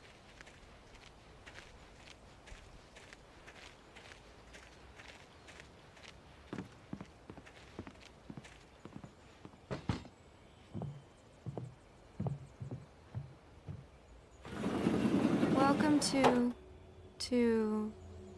Oh dear, Mr. Wake. I'm so glad you're here. Rose, you have my manuscript? Oh. Oh, yes. Yes. Please, come in. Hey, this is really good. Rose, Yes, my manuscript. I really need it. I understand. I know what you need. A muse to inspire you. Oh, for Barry? She doesn't have anything. Yeah, hey, Al? Al, what's... Oh... Barry! What? What?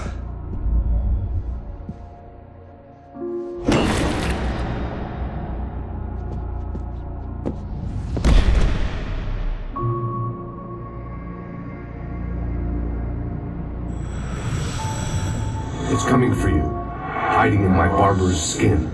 I'm too weak to stop it. You must turn the lights on.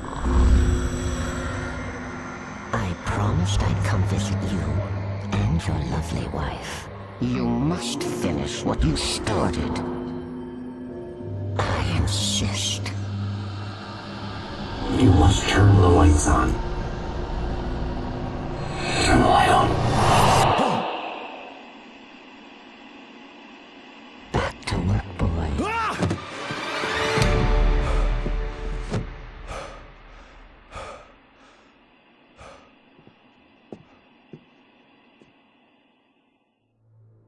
I felt nauseous, hungover.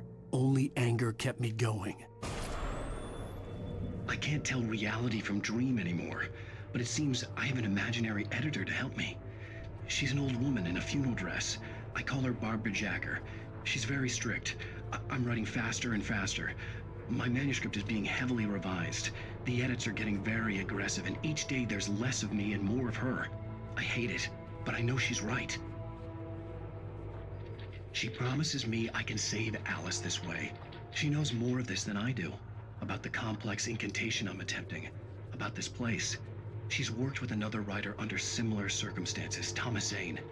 The genre of the story seems to be shifting. It's turning into a horror story. I'm getting close. I can feel it.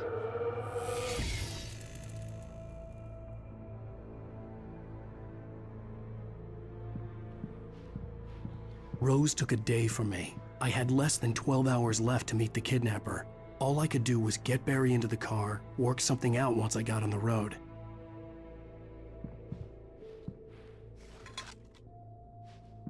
Welcome to the Oh Dear Diner. What can I get you today? Coffee? I couldn't work up much hate for Rose. Something had used her to get to me and left its mark. First refill is free. Milk and sugar on the counter there. Would you like to hear today's specials? Thank you. A nice day. Come back soon.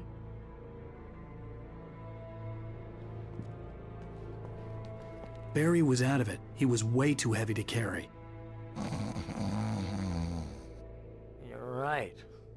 I deserve more money. I'm so handsome.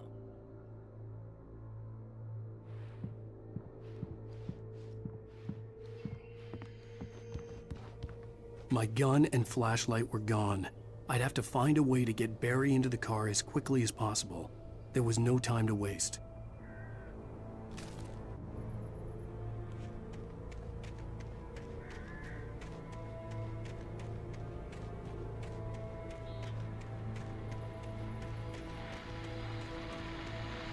I just stepped outside to catch a breath of fresh air, and let me tell you, the weather's getting heavy. Nights like this make me especially glad I'm here talking to you and not home in bed. Once the weather takes a turn like this, I can't sleep at all. It's all tangled bed sheets and dark thoughts, punctuated by the occasional plunge into nightmare. Is it just me? Well, perhaps it is. But I hope I can make the night a little bit easier to get through. Caller, you're on KBF FM. Hey, Pat, it's Walt Snyder. What's on your mind, Walt? Well, I ain't the way you are, but, well, I can't sleep either, you know? I just been staring out the window here, trying to make sense of it all, but, I ain't been drinking either, you know, I just... Well, you sound like a man with a problem, Walt. I had argument with Danny, and, then I got in trouble with the law, and, I'm just, well... I heard something like that, Walt. Yeah, well, he's, Danny's my best friend, and, they let me out on bail today, and now I'm just alone here at the window, waiting. Man, and there's something in the air tonight, man. I was just outside looking up at the sky above our broadcast tower thinking the same thing. What are you waiting for, Walt? I don't know. Something's gonna happen. I think I better go. Well, Walt, maybe... No, thanks, Pat. Well, good luck to you, Walt. Hang in there. Let's take a little break, folks. This weather's really something else, huh? How can I be sure you will walk away? Why did you lose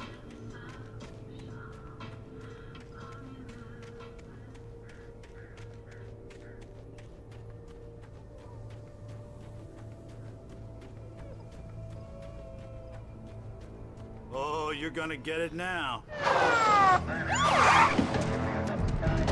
God knows what you've done to that poor girl. This is Agent Nightingale, FBI! Get him up, Hemingway! You're under arrest! You move a muscle, I'll unload right in your goddamn face! Stay right where you are, Triple A!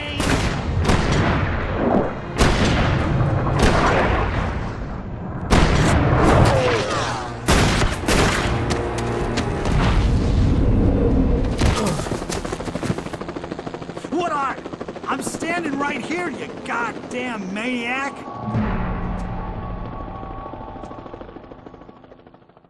I hated to leave Barry behind, but there was no way I'd miss my appointment with the kidnapper. Give it up, Mr. Wake! Come on! Get after it! Don't let him get away! Move it! Move it! Move it! Let him get away!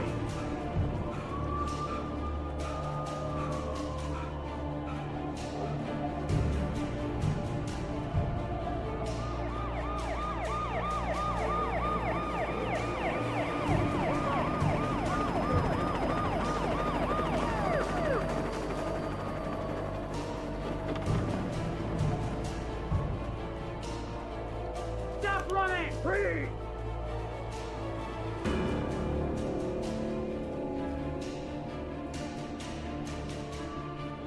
Okay, men. Keep your eyes peeled. He's gonna try to make it through here. He's looking. Oh, damn.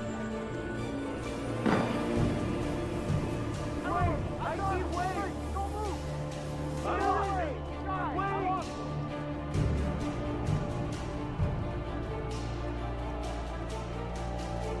God damn it! Where did he go?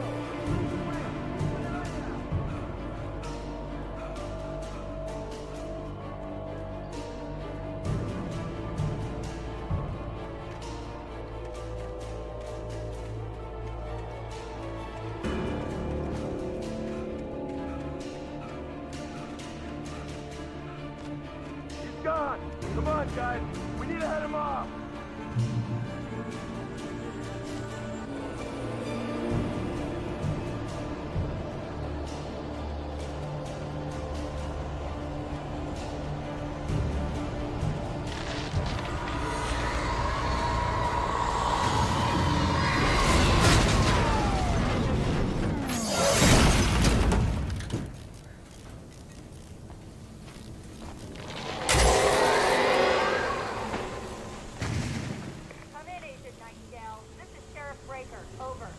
Nightingale, over.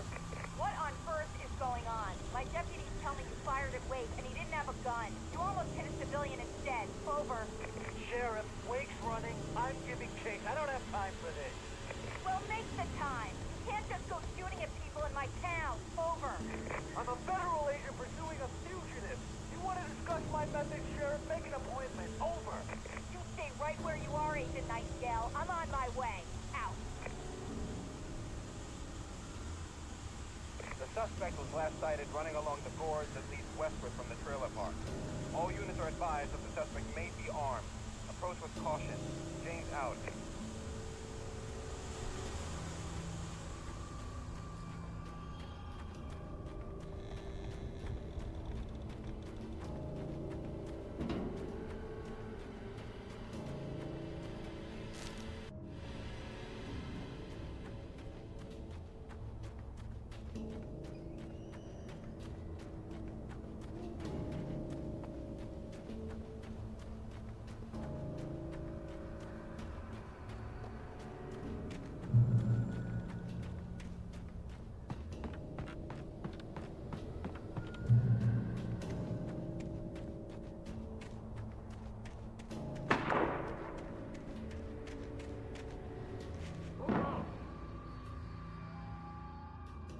Search the area.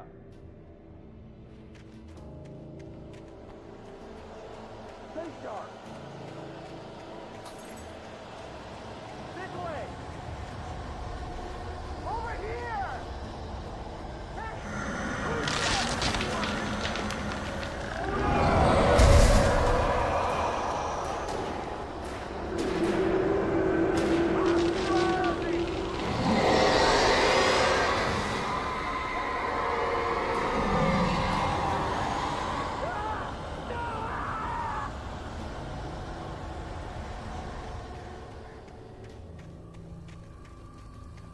This horror was everywhere I went, circling me. The cops didn't stand a chance. They were after a writer, not a monster.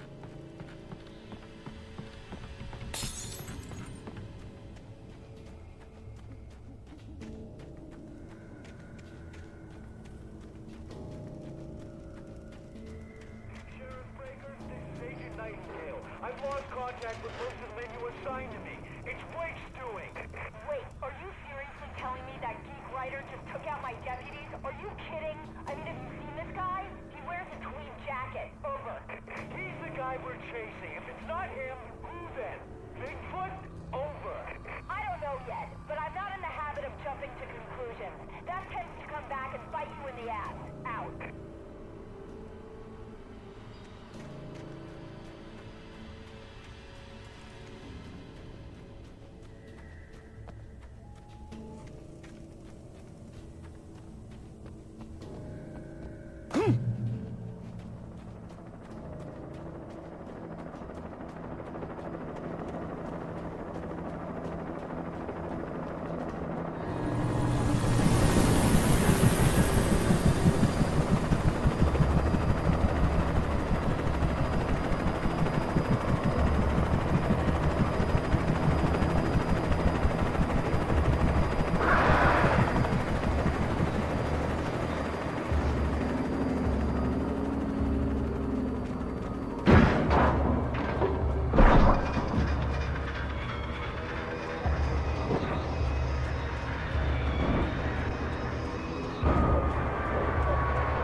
This is James.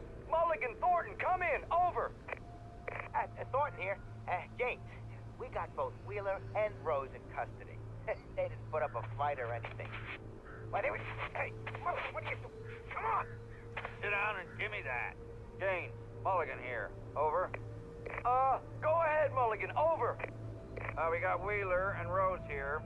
Wheeler's drunk or hopped up on something. Speaking of which, that Fed had a pretty distinctive whiff of Otis Scotch about him, you know what I mean. Over. I don't have anything on that, Deputy Mulligan. Over. Well, whatever. Anyway, Rose is just being plain weird here. You better get Doc in to take a look at both. Over. Gotcha. You better get them here quickly. The, Fed's gonna want to interview Wheeler. Over. Oh, yeah, I'll bet he does. Looks like they have a lot in common. Mulligan out.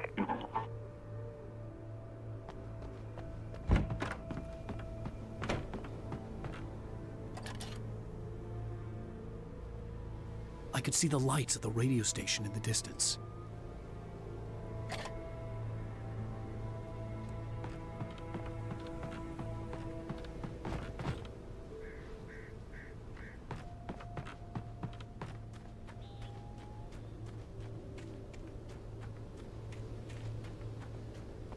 I imagined that the broadcast tower in the distance was part of the local radio station.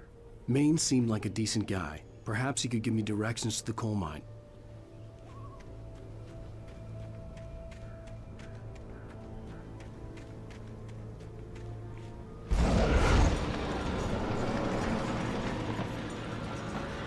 Unnatural shadows clung to the gate.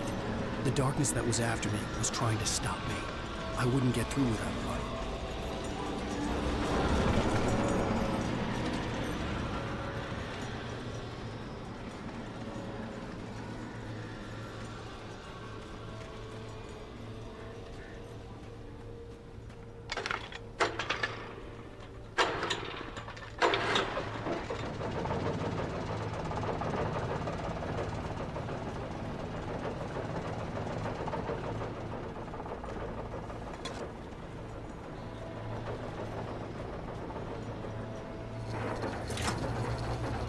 The old generator conked out.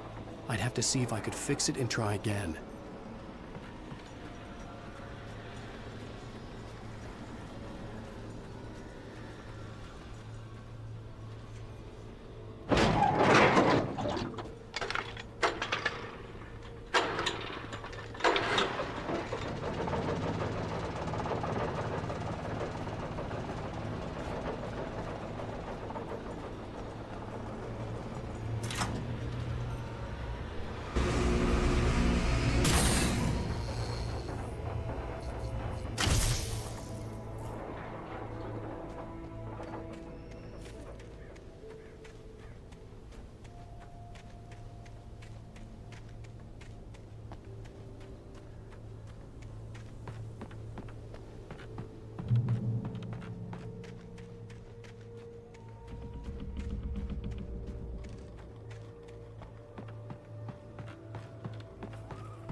It took me a moment to recognize the flashbang grenades. They were an ideal weapon for my situation. Team 1, come in. Over. Team 1, this is Sheriff Breaker. Report. Over. Team 2, come in. I need a report. Over. Come on, guys. Talk to me. Come in, please. Over.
call.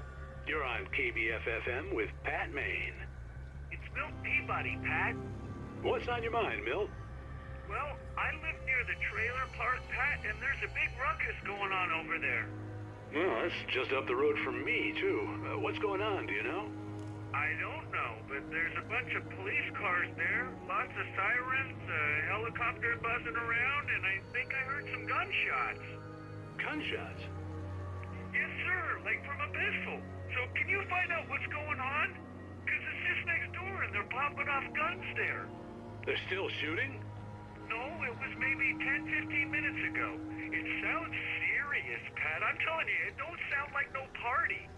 Well, I'm certainly going to give the station a call, Milt. Okay. You'll hear it here as soon as I hear from them. Okay, thanks.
I hope Maine could lend me a car to get to the coal mine.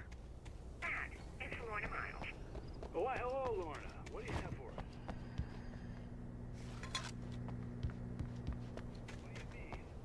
It's a trailer park. Of course you would have trouble in a place like that. I mean, what do you expect?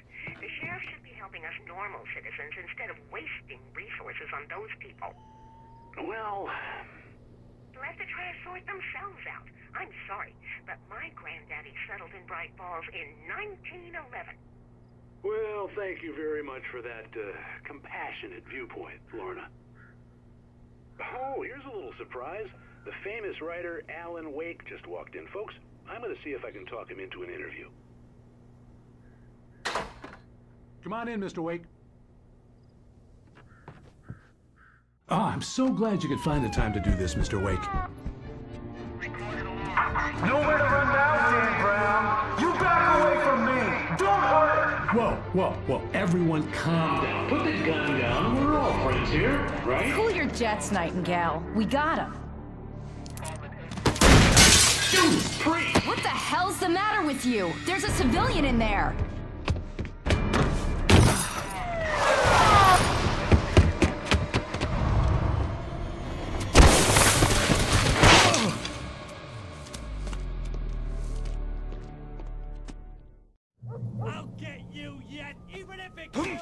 hear me?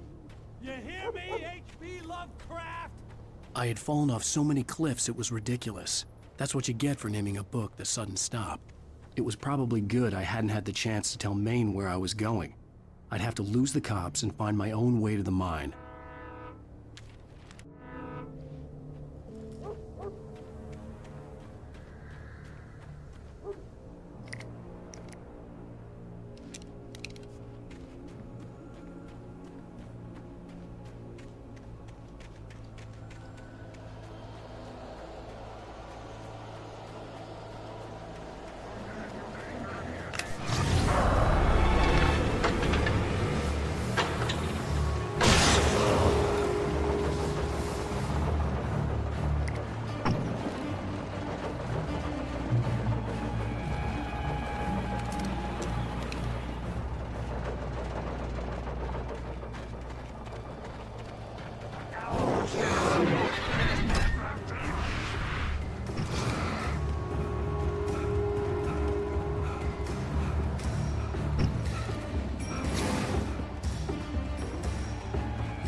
There was no sensible reason for the power company work lights to be here. It was almost as if they'd been left for someone like me to use.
Hello? The most stubborn man I've ever met. Alice? Alice? Alan, I'm so afraid. He keeps me in the dark. Please help me. I look at you, Alan, and it's not you. Something else. Looking out from behind your eyes. Alice, I'm here. I'm so alone here. It's all gonna go to hell. You need to be careful. Cooperate. The connection had been terrible, but that wasn't the only thing that hadn't been right with the call. She sounded wrong somehow, but she had called me.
could see a railway bridge up ahead, and a warehouse of some sort on the opposite shore. I hoped I could find a car from there.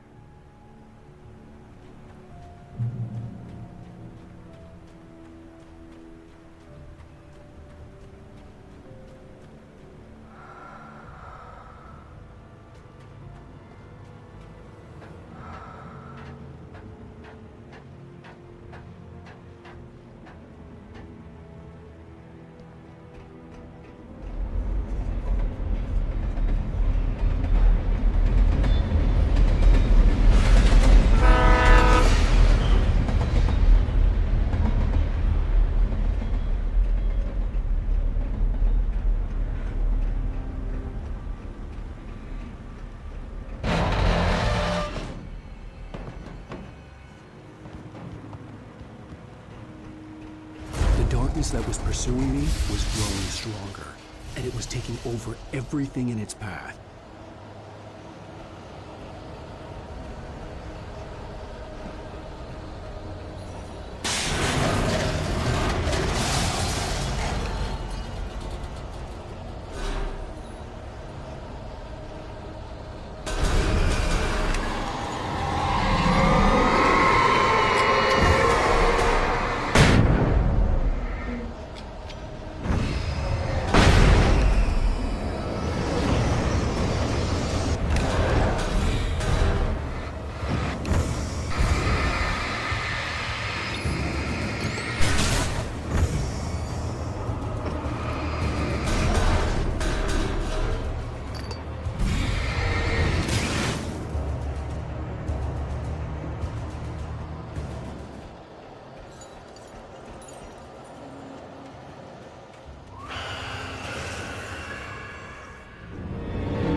As a teenager, just starting to get interested in writing, Stephen King had been a source of inspiration to me. I thought about all the inanimate objects that had come to life in his books. No one is safe in a good horror story. Certainly not the protagonist. That's what makes them fun. This was anything but. The darkness could possess anything, and it was getting closer.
take the facts of our existence for granted, unaware that they are merely a thin veneer of desperate self-delusion, covering a vast cosmos of madness and horror.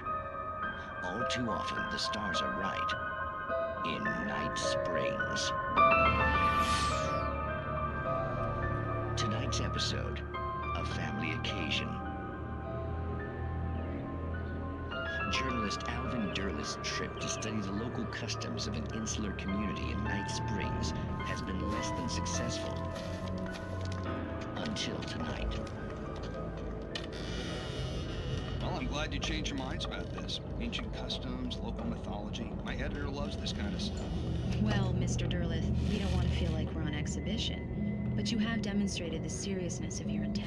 Oh, I am serious. Really, just do your thing. I'll stay out of your way and observe. Actually, I thought you could assist us. I'm afraid we are a man short. It would provide you with an intimate perspective. Could I really? Of course, Mr. Derleth. Well, I guess that's the least I... What would I have to do? Oh, here. Let me show you with a kiss.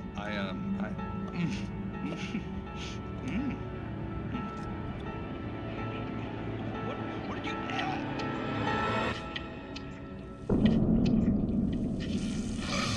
Oh, Mr. Derleth, you have well pleased Nixie Perka, the dweller in flesh. Your body shall host his 1,000 young, and all shall be glory.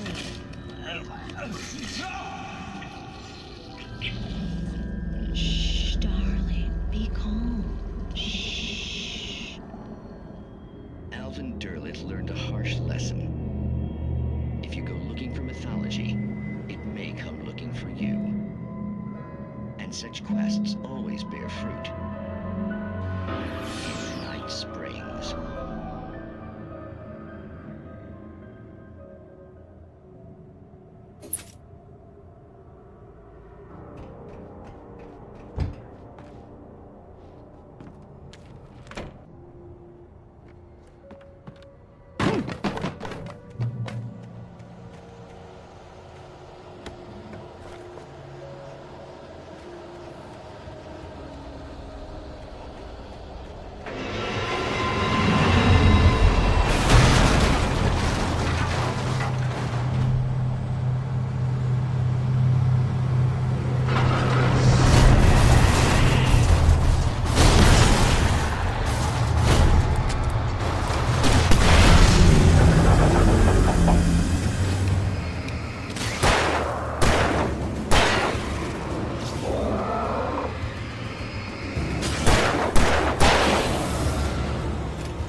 I had never been this glad to see the sunrise. I had a couple of hours to get to the coal mine.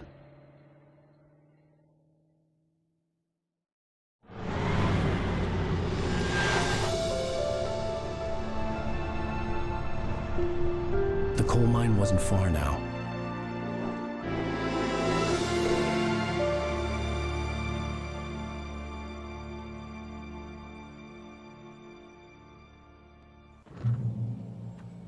Today, I would meet the kidnapper, and he would give me Alice. I wouldn't give him any other choice. A drowning man will clutch at a straw.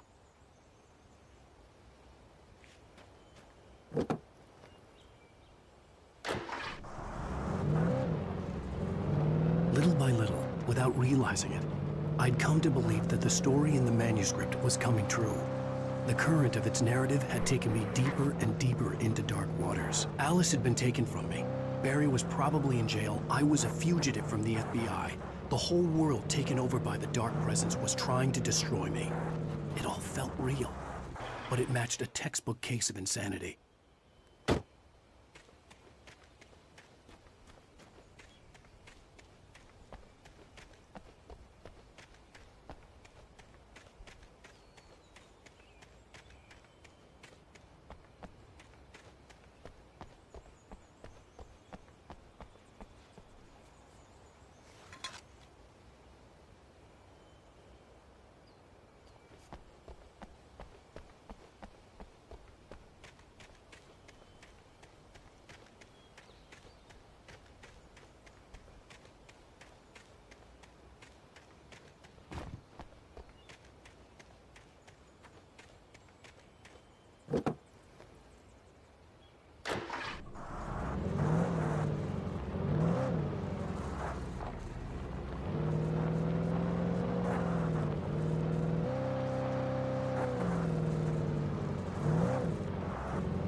This is Pat Main, and you're listening to KBF-FM. Folks, I want to apologize for kind of abandoning you to that looping music track last night, but I was detained.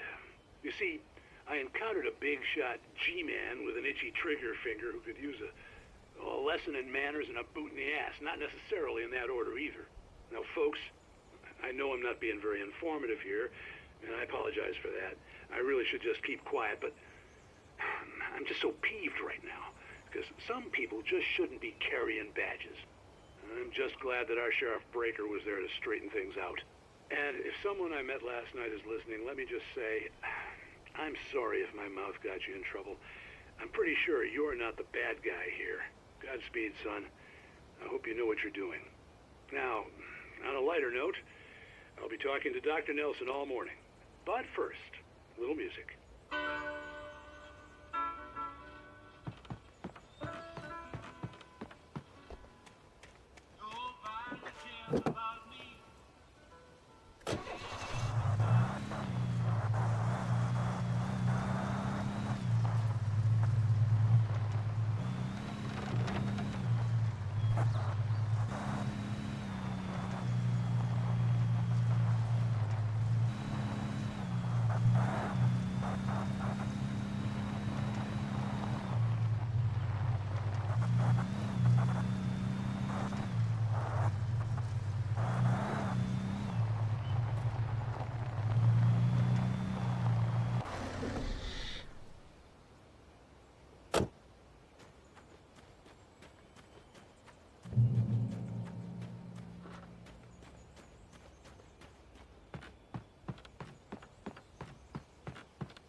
Welcome back to KBF-FM. Hope you enjoyed that tune. Now, Doc, you were talking about life and finding that special someone, that soulmate. Well, you were talking about that. I was saying I don't buy it. Well, see, to me, that's strange, because I always pegged you as a hopeless romantic. You got me there, Pat. But I think love's where you look for it. And you need to do a lot of looking, sure. But the idea that there's that one special person out there for you, and if you miss that chance, it's gone forever, and you're forever incomplete. I mean, isn't that depressing? Or, heck, childish even? Hey, there's plenty of fish in the sea. And apparently a fisherman has a fishing analogy for everything, but what you're saying, isn't that a little harsh? Well, no. What I am saying is that your potential for finding that connection isn't limited to what's essentially a chance encounter. How is that harsh? Yeah, well, I guess that's a nice thought, but let me say something personal here. Okay. Now, well, I don't disagree with you exactly, but I can't really fit that together with what I feel, what I felt for someone, because she was the one. She was. And I let her drift away from me. Maybe I didn't put in the work, I don't know, but, well, since then, and it was a long time ago, but since then, there hasn't been anyone, not like her. And I'm not saying I dwell on her or haven't moved on. I like my life. I'm not living in the past, but I do miss the way she completed me. You can't argue with the heart, Pat. I'm sorry, folks. I had kind of a scary experience last night, and let's just say it's shaken a few things loose.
I was early.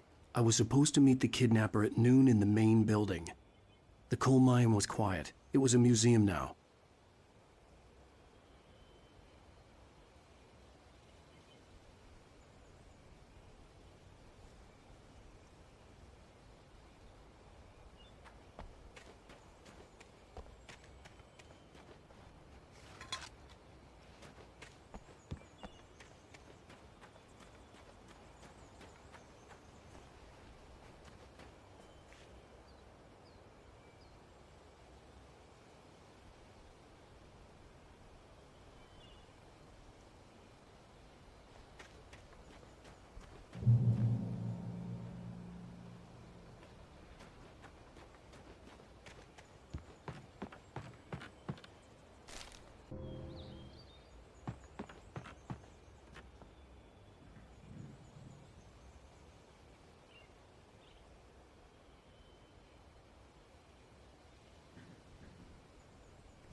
I didn't want to go outside. Cops had to be looking for me. The noon sun turned the place into a sauna. The day dragged on. Different scenarios ran through my mind. Ways of how I'd torture the kidnapper to get Alice back. Or the different horrible things he could have done to her. I imagined her dead. I had no way of knowing she was still alive. It was killing me. I was running on blind hope. It was all a waste of time. The bastard never showed up.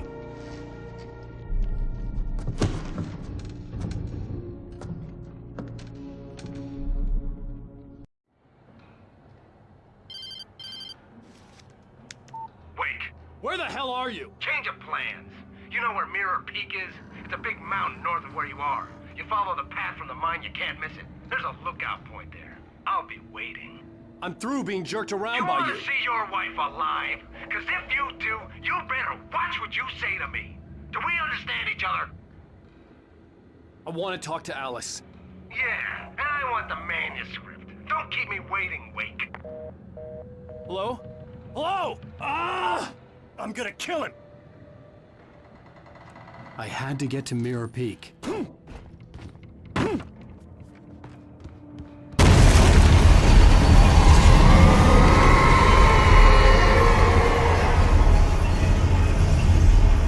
It was close. Maybe closer than ever before.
The only way to reach the hillside ahead was to go through the building. I had to find a way to avoid electrocution.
There was no way the flashbang grenades were standard power company equipment.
I had no real plan.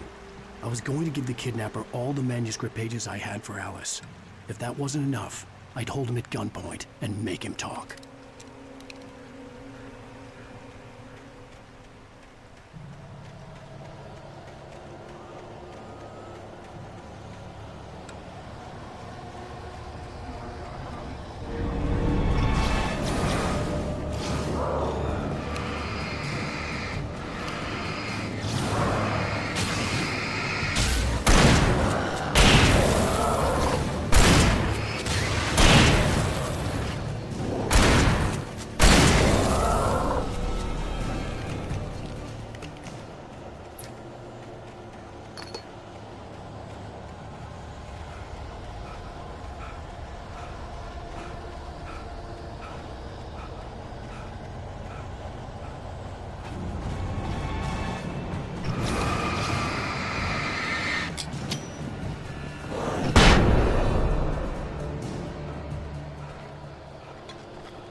The dark presence was moving ahead of me in the same direction I was going. A cold feeling settled itself in the pit of my stomach. Was it going for Alice?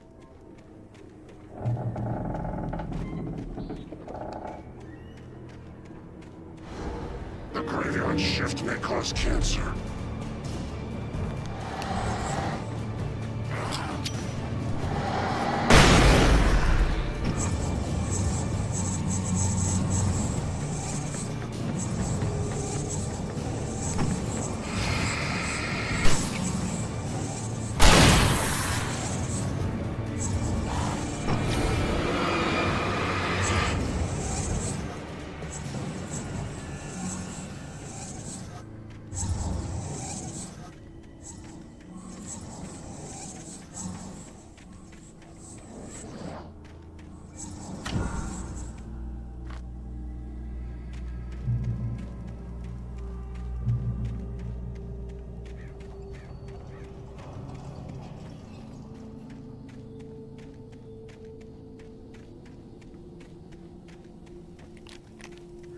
The place was dead, a ghost town.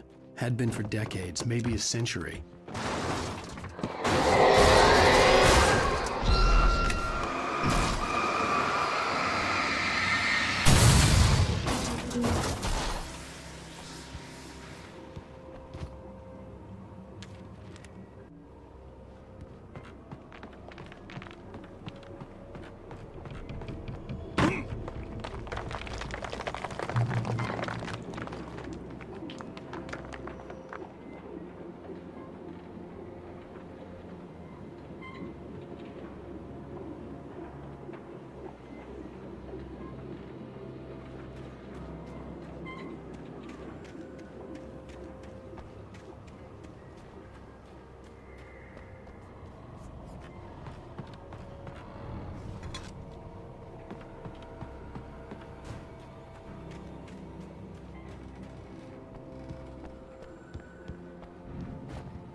Anything outside of writing is a struggle. I feel ill. I managed to make my way downstairs. There's a shoebox filled with books and papers by Thomas Zane. It's very hard to focus, but I managed to read some of it. He's a poet, and a good one. He writes of muses and creators summoning fabulous things from a magic lake, using his powers to shape the world of a realm of gods and dreams and demons, dark things that wait for a chance to slip through, wearing the flesh of men as disguise. Zane writes about himself, his girlfriend being taken over by a dark presence, about growing scared of the lake. Zane believes it's a mirror to the gaping void of darkness above, where some Lovecraftian presence lurks. I crawl back upstairs. I'll borrow these things for my story. They ring true. They fit.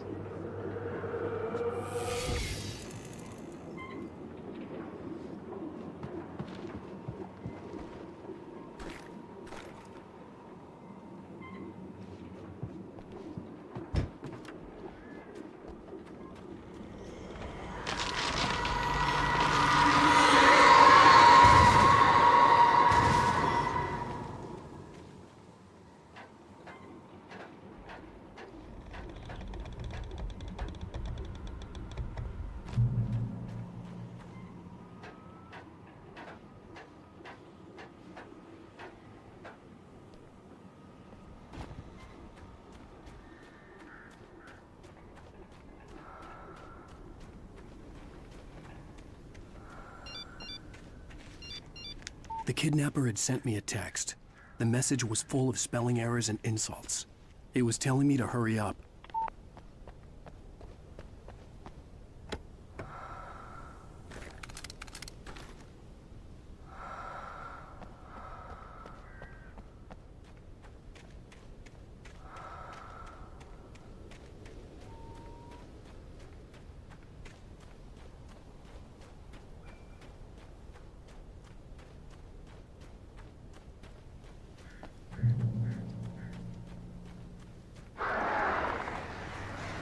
Birds.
Without warning, the headache stabbed at my brain.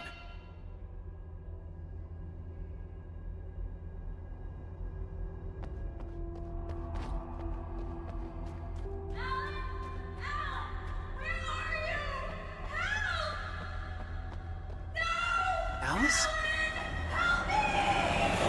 Alice?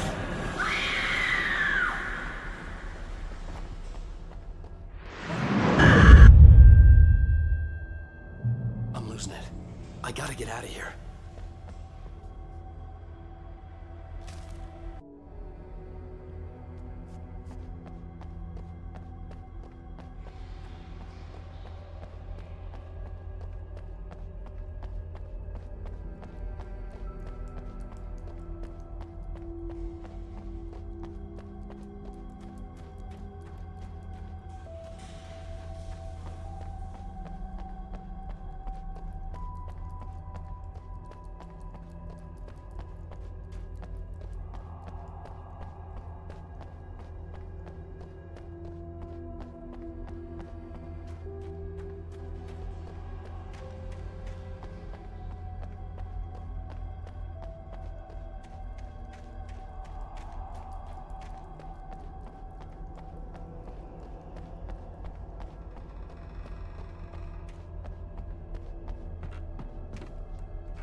I'd have to make my way up this mine shaft in order to go on. Maybe the machinery could help me with that.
could see Cauldron Lake. I thought I could make out the spot where the island and the cabin had been. There was a light near it. It had to be a boat.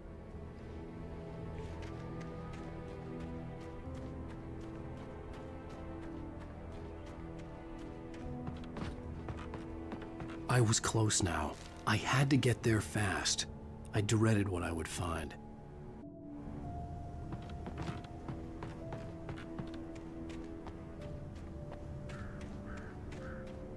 Wait! That you? Wait! Hey, I'm here! I'm coming!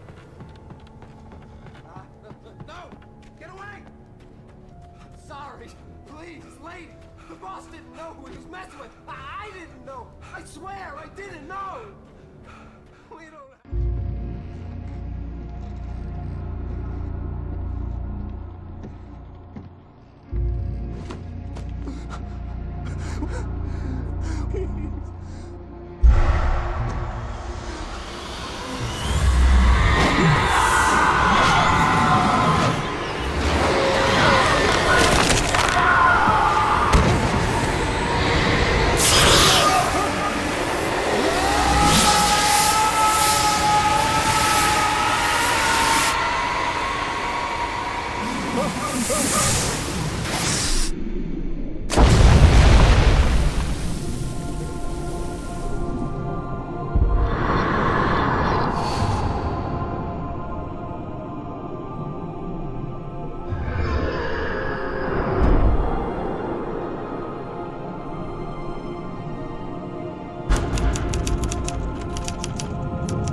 I felt groggy.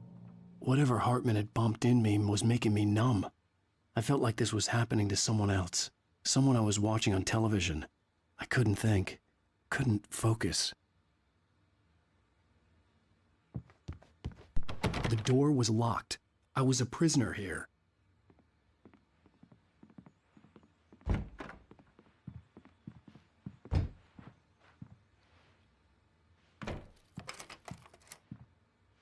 Good evening, Alan. Are we feeling better now? Feeling calm?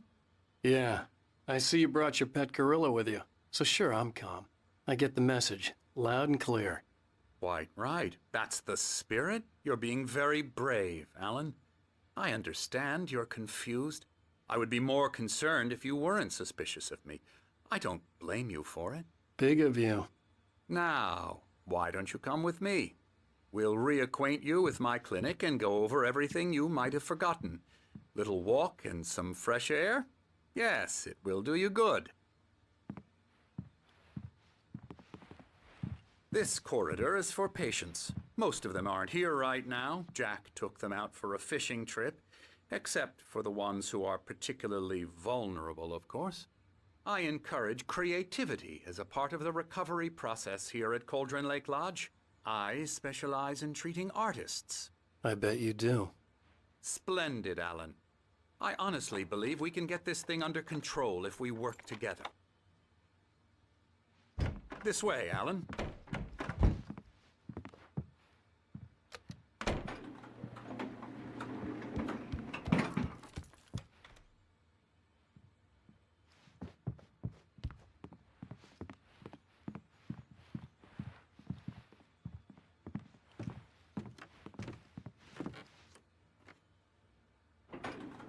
Now, Alan, from past experience with you, I know I need to get right into the heart of the matter as quickly as I can after an episode. So I'm just going to say this. Alice is dead. No. You're in a very vulnerable state until you understand and accept this. Alice drowned, and you couldn't face that. You're suffering from hallucinations, paranoid delusions, unusual thinking, an obsession about light and darkness, a feeling that everything revolves around you, your thoughts and dreams. Your mind has constructed an elaborate fantasy scenario in which your writings are affecting reality. She has been kidnapped, and supernatural forces of darkness are trying to stop you.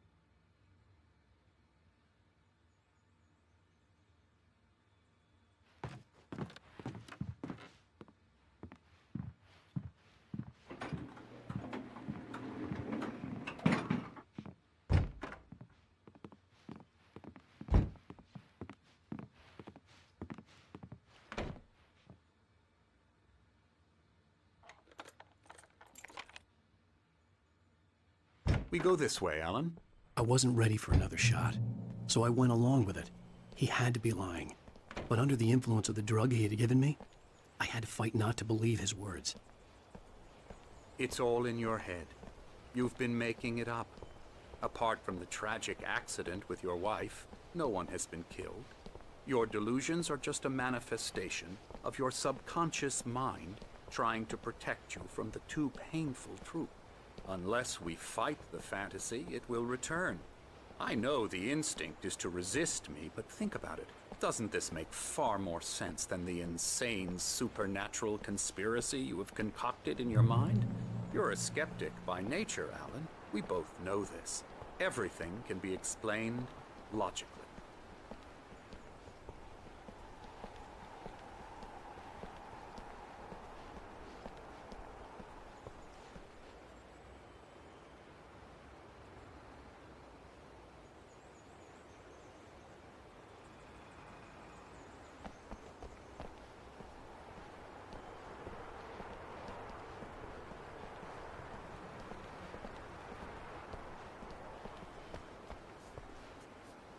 I never get tired of this view.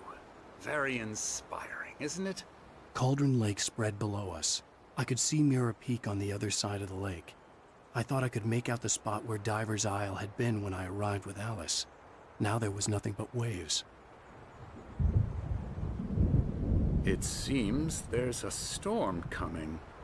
Funny, I don't recall there being a mention of that in the weather forecast. Well, no matter.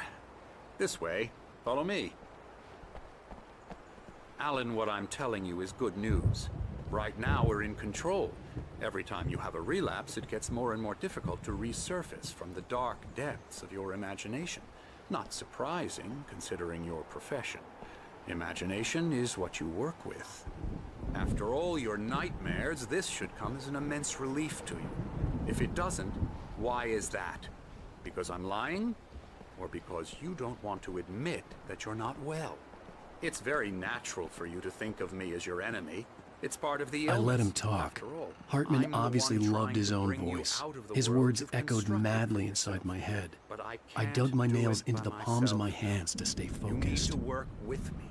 Once you accept that, we can begin the journey towards your recovery.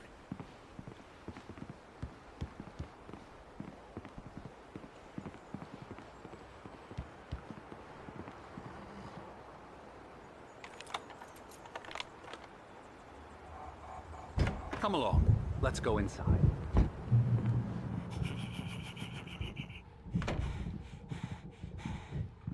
Here's the entrance to the office wing. That's for staff only.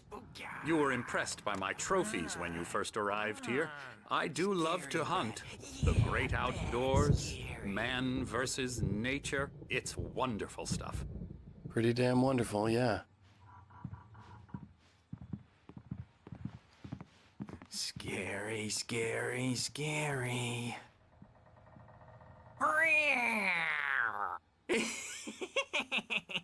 Emerson.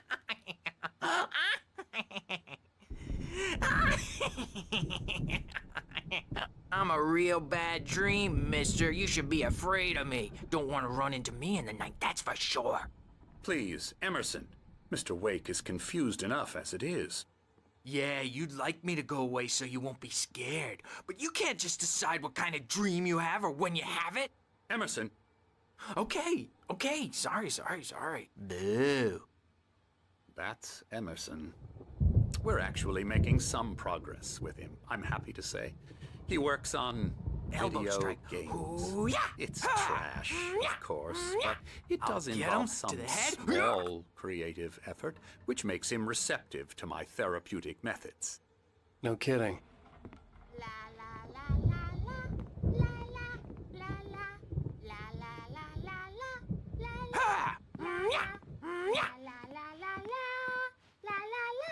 Now, you might have noticed the typewriter in your room. You've been writing as a part of the therapy. As soon as you feel up to it, you should continue.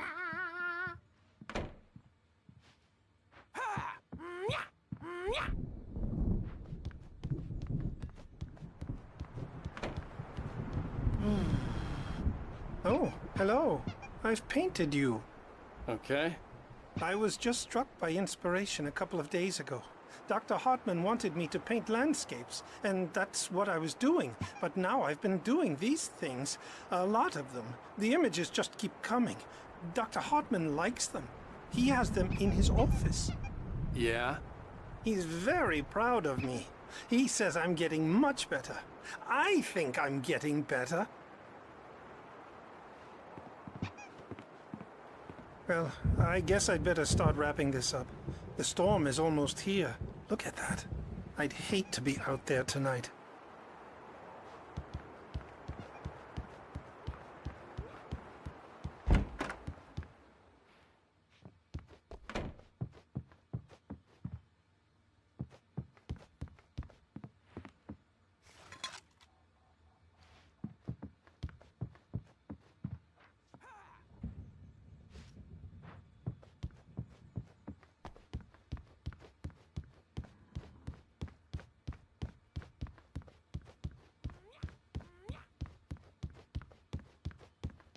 Hartman had mentioned that the power had been acting up.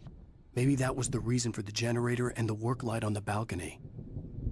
The generator hadn't been activated, and there was no key.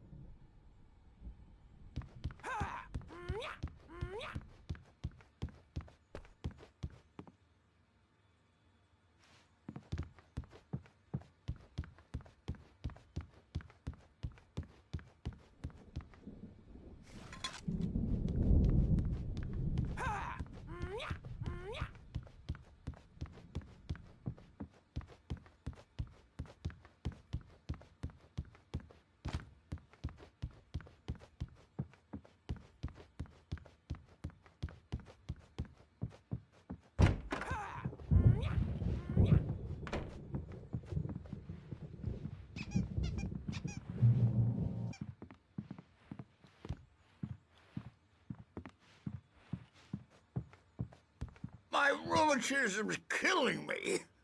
There's a storm coming. Oh, what a storm.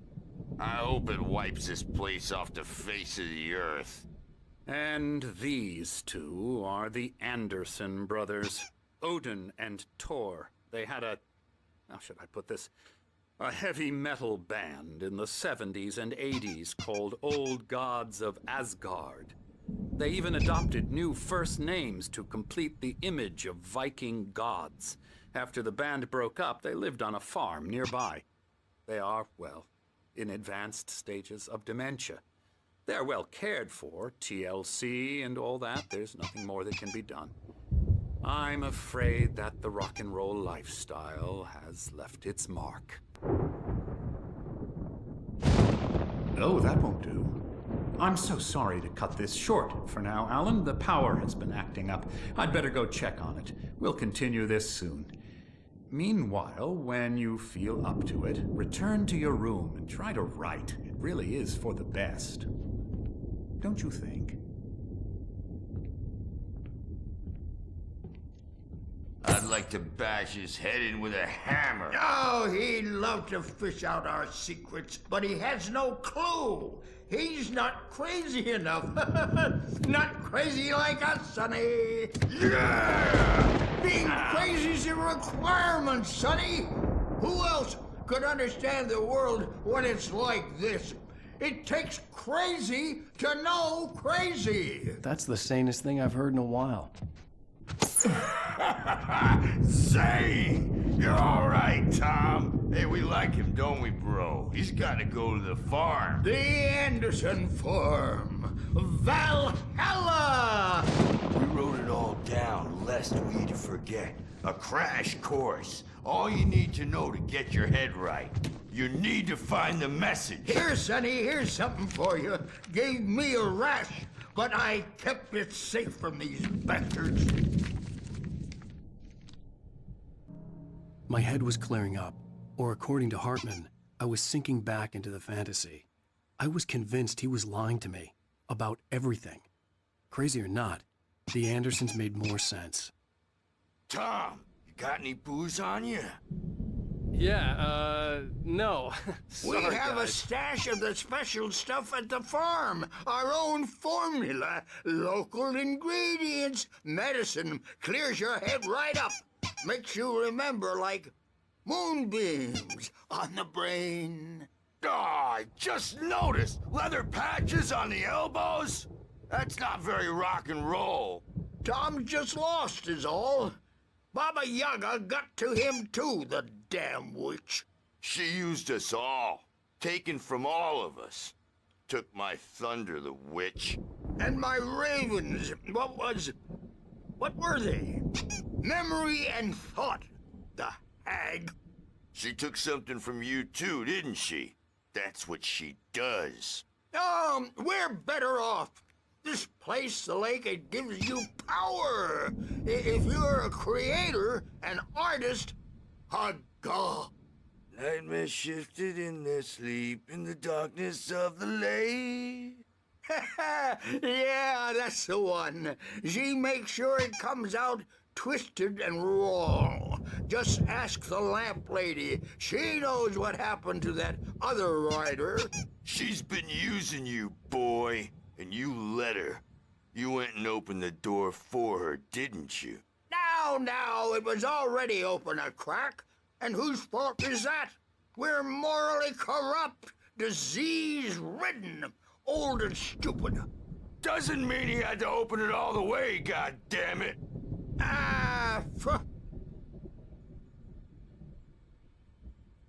So tired. Built the farm close to the lake. A place of power. We had parties there, man. You should go there and have a party. That Bob Balder threw the amp through the window. Hit that hippie chick in the back of the head. 15 stitches and a concussion. Bob's dead now. Leukemia. Stitches, snitches, and narcs, man. Bad scene. I'm tired, man. So tired.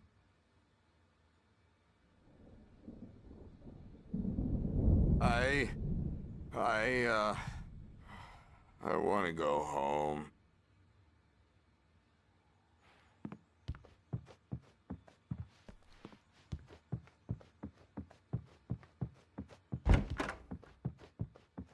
I'm a bad dream, and you can't wake up. You can't hurt a nightmare because all dreams are only imagination. They're only in your head, and they're not there when you wake up.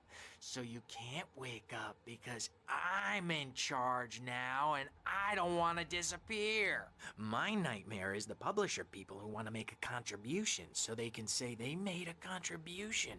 And then we end up with mullets in there because they think mullets are funny, but it wasn't supposed to be about mullets, and now it's about mullets. And when it's in slow motion, they call it mullet time because the numbers came back from marketing that mullet time is the hook we needed to go big in the target demographic. And they're not even kidding. They say it all like serial killers with straight faces and smiles. My nightmare is the writers who want to make everything from the characters to the toasters talk all the time and express their feelings so they won't shut up. And the writers won't shut up either because they have feelings too. And I have to listen to them because they're not scared of me. And everyone should just shut up. Shut up. Shut up. But I don't see nightmares anymore because I'm too scary for them. I take 2 pills every morning and 1 with every meal and 4 when I go to bed. And that makes me the scariest nightmare of all.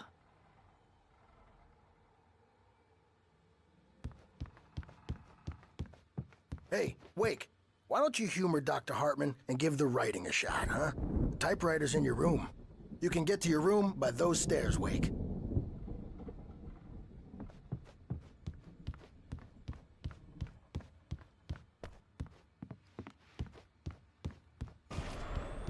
Something's wrong.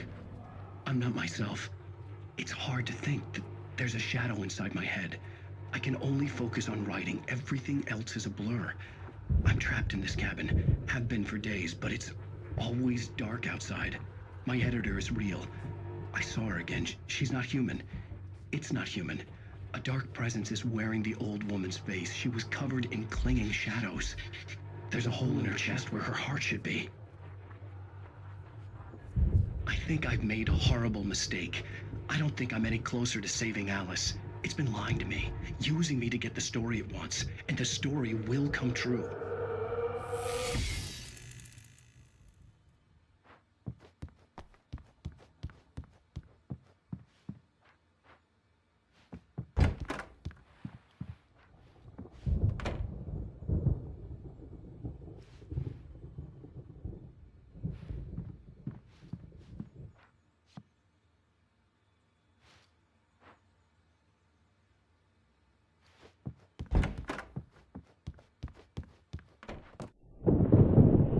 The white glare of the blank page in front of me hurt my eyes.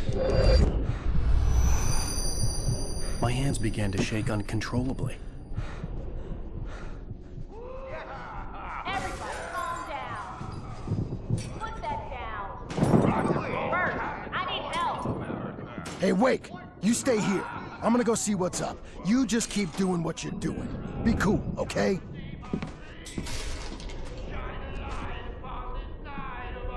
I didn't know what the chaos was all about, but it could be my only chance of getting out of here. Where the hell did he get a damn hammer? I don't know. Here's a friendly poke from Mjolnir, wench. Oh, afraid of the crazy brothers, are ya? Not so weak now, are we? Well, things are unraveling fast, aren't they? Sinclair looked bad. That wasn't a love tap. The crazy old fart hit her hard. If she was one of Hartman's goons, she had it coming. I could get the key to the office wing from Sinclair. Come out and face the music, Birch! It's time to pay the piper! Maybe you could come out and beat our wrinkled, adult, diapered asses for us, since you're so tough, Birch. We were on the road, man! You think we haven't seen punks like you before? Mortal knave!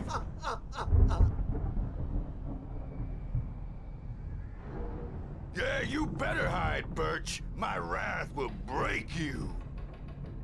He's probably kidding, Birch. He's got a great sense of humor. Just ask Sinclair. Oh. Children of the Elder God, scourge your light upon the dark.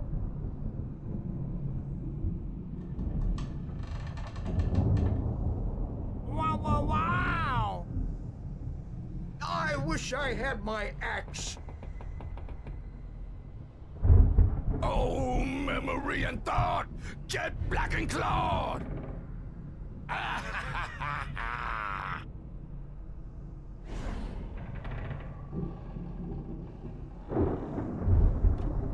I had had to get to Hartman's office. He had taken all my manuscript pages. That's where he'd been keeping them.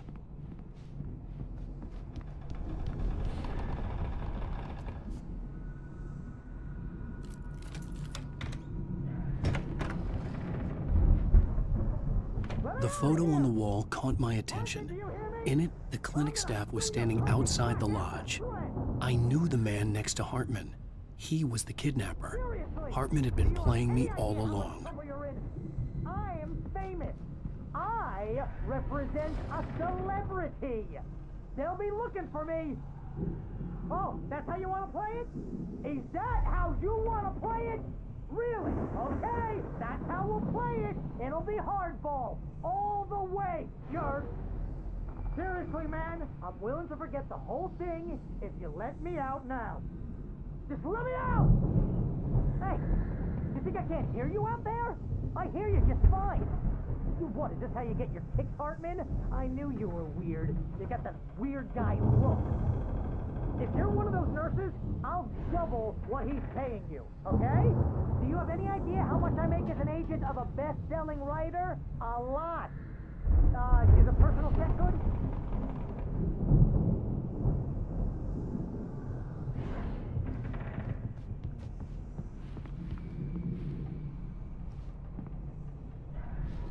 The markings on the tape said they were recordings Hartman had made at the sessions with his patients. I saw Alice's name on one of them. For a moment, I couldn't breathe right. Now, Mrs. Wake, can you tell me about Alan's problems?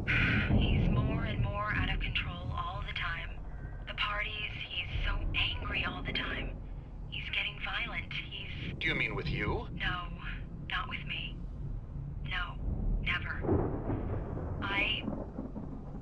Sometimes I almost wish Alan would take a swing at me, because at least that'd lead to a conversation he couldn't just march out of. But no. Alan doesn't really sleep. And the work, well, he's not writing at all.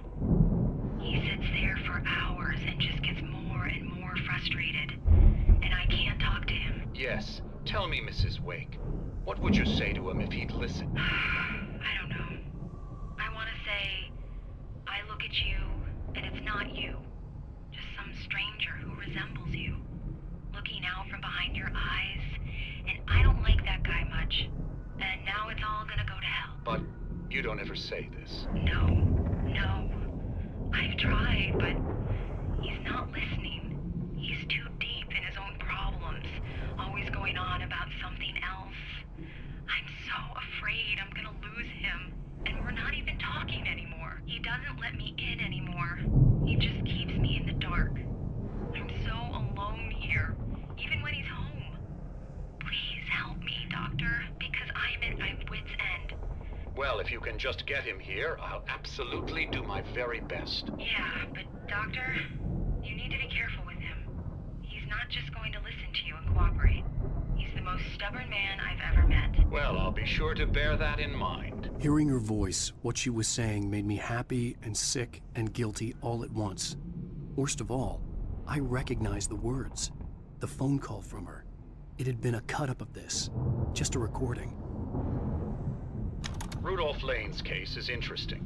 He was completely blocked, and frankly, I was about to discard him as useless. However, once Wake arrived and started writing, something changed in Rudolph. He's producing extraordinary work, increasingly dark pieces. Unfortunately, he doesn't respond to direction at all, and it's my belief that he's not so much a creator as an illustrator, perhaps, a recorder of sorts. I hadn't considered the existence of such a role before, let alone its implications, but the paintings he has produced are informative. At least he's easily controlled and useful. I wish I could say the same about Wake. It's frustrating that the best subjects are always so damn difficult to deal with. Not buying that. I was tailing Wheeler, and this is the only place he could have gone. That means Wake is probably there too! Agent Nightingale, this is private property, and I will not allow you to disturb my patients. Yeah? I can get a warrant. How are your fragile little patients like that? Oh, I'm thoroughly intimidated by your mighty authority now, Agent. Listen, you smug snob. How would you like it if I busted through this gate and knocked you around a little? Agent Nightingale, first of all, I'm recording this conversation, so you might want to watch what you say. Secondly, you're not dealing with a hick now. I know the law, and if you can get a judge to grant a warrant, I'll be glad to cooperate. But you won't get one. Be advised that any further communications with me are to be made through my lawyer. I don't believe this. Good day, Agent. Yeah.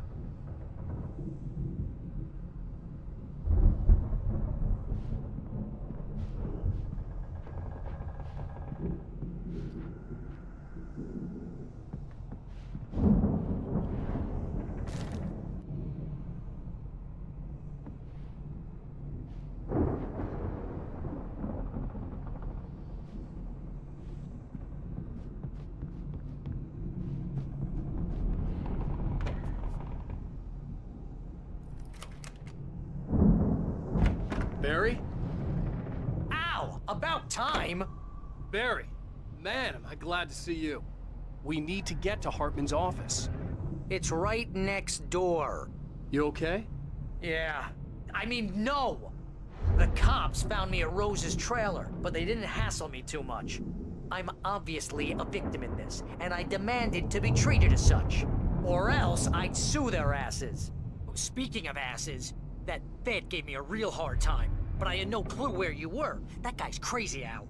But he let me go, and then I get a call from Hartman, that son of a bitch, who tells me you're here, and I should come pick you up, but when I got here, 2 goons clobbered me and stuck me in there. What's with the cutout? I stole it from the diner to piss off Rose after what she did to us. That'll teach her. Yeah, that's a harsh punishment. Come on, pal, we gotta get going.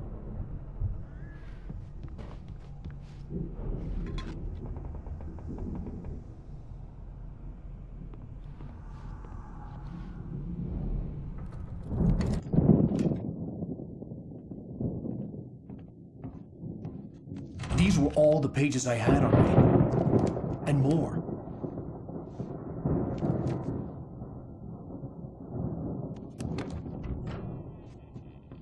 Alan, please. You're sliding back into the... Tell me one more lie and I'll shoot you in the face.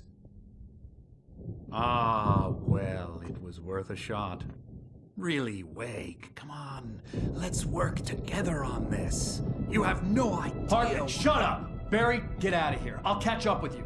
Get a car. Oh, Al, let's just... Go! Wake, listen to me. This is a mistake. Don't you see? Together we can create something absolutely wonderful. With your ability and mine.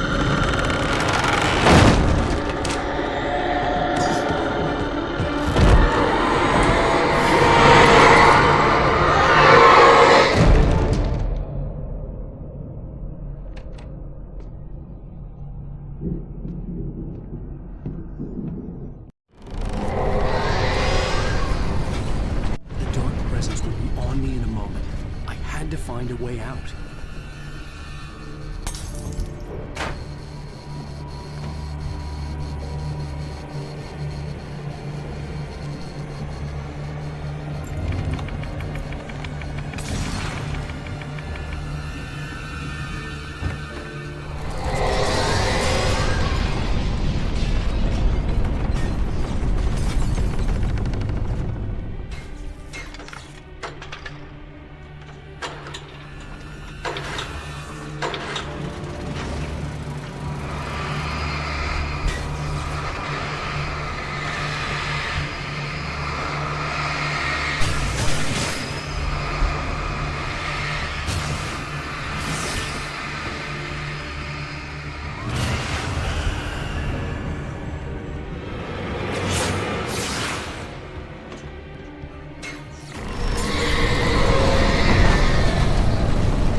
so.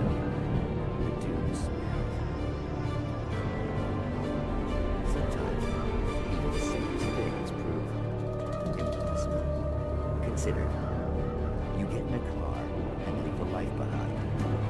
Easy? Not tonight. Thanks for the ride, Mark. I'm so glad to be leaving this place. You have no idea. What, Night Springs? Come on, Linda, relax. It's not that bad. Hey, what's that up ahead? Oh, God. There's someone on the road. I think there's been an accident.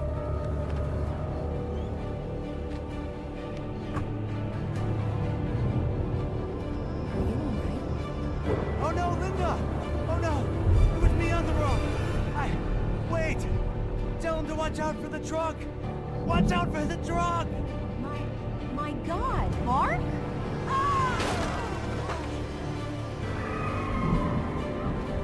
Oh, God! Oh, please! God, no! Linda! Linda! Thanks for the ride, Mark. I'm so glad to be leaving this place. What, Night Springs? Come on, Linda, relax. It's not that bad. Hey, what's that up ahead? Oh, God. There's someone in the road. I think there's been an accident.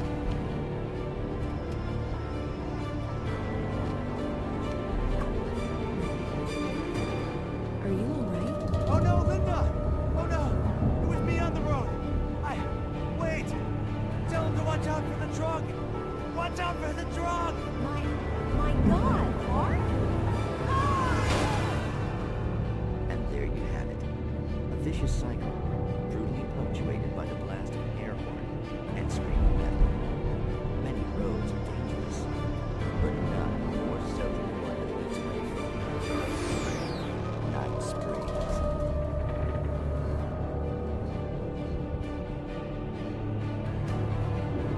Magic, parlor tricks, smoke and mirrors. But for some, magic is more than that. It's a way of working the secret machinery of reality itself. And more than one member of that eldritch brotherhood can be found in Night Springs. Tonight's episode, What's in a Name? We find an old man standing on an old, rusting, derelict bridge, leaning his bony frame against the cold steel. And though he looks idle, he is hard at work.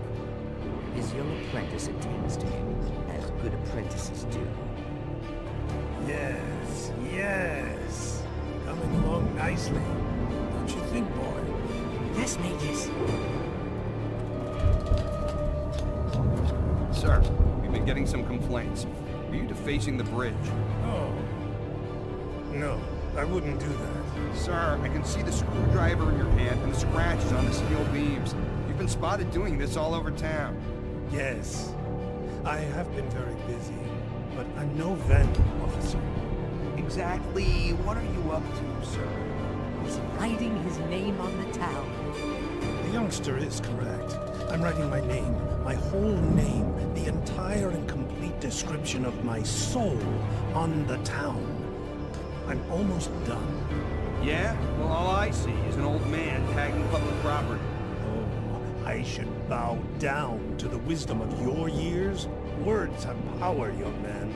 Names and titles especially. Uh-huh. And, what's your name supposed to be? Tell him, boy. Tell him while I finish the carving.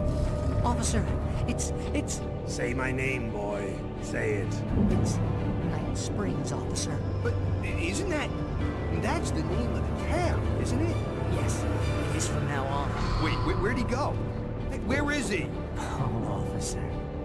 You know where he is, and what he is, don't you? I think you should get in your car and drive away, and remember which town you're serving.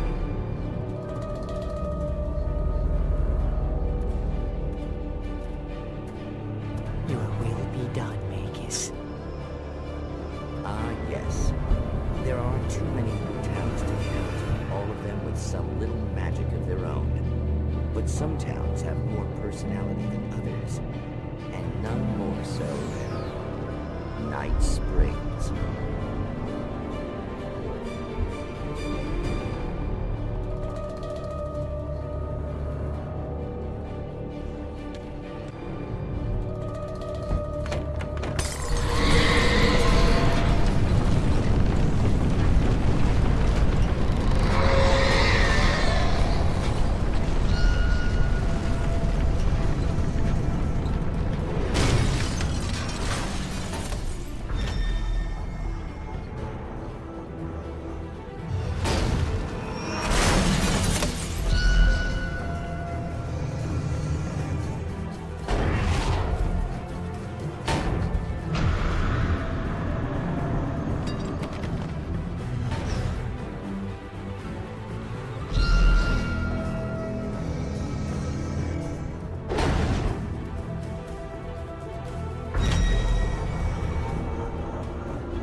found the car, but the gate's locked. You're gonna have to go through the hedge maze over there. Barry, I don't have a light. Take this, Al! Oh, God! Look at the house, Al! Look out!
Jeez, Al! The house looks bad! Let's get out of here!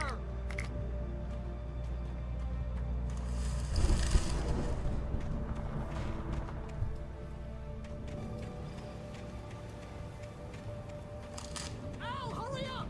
I can hear those evil guys moving around!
Channel. We'll turn it off.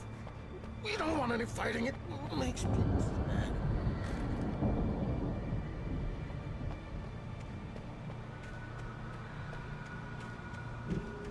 You get 2 pills in the morning, and then you'll be nice and calm all day long.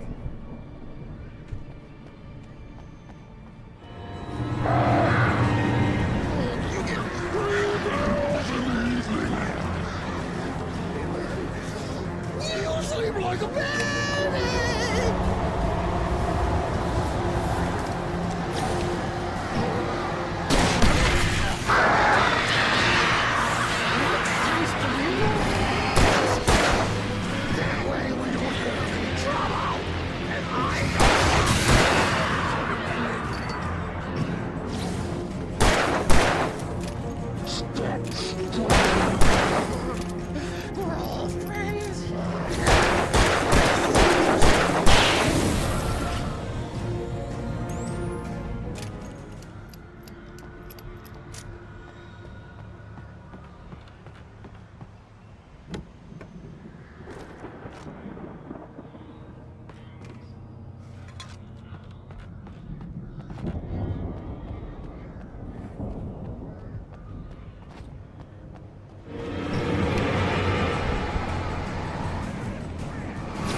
get out of here. Can you open this gate?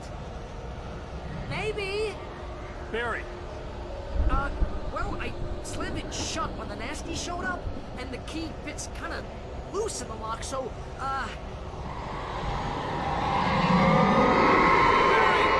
I'll find it! Don't worry about it!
For the nearest, "You're now leaving Bright Falls. Come back soon" sign.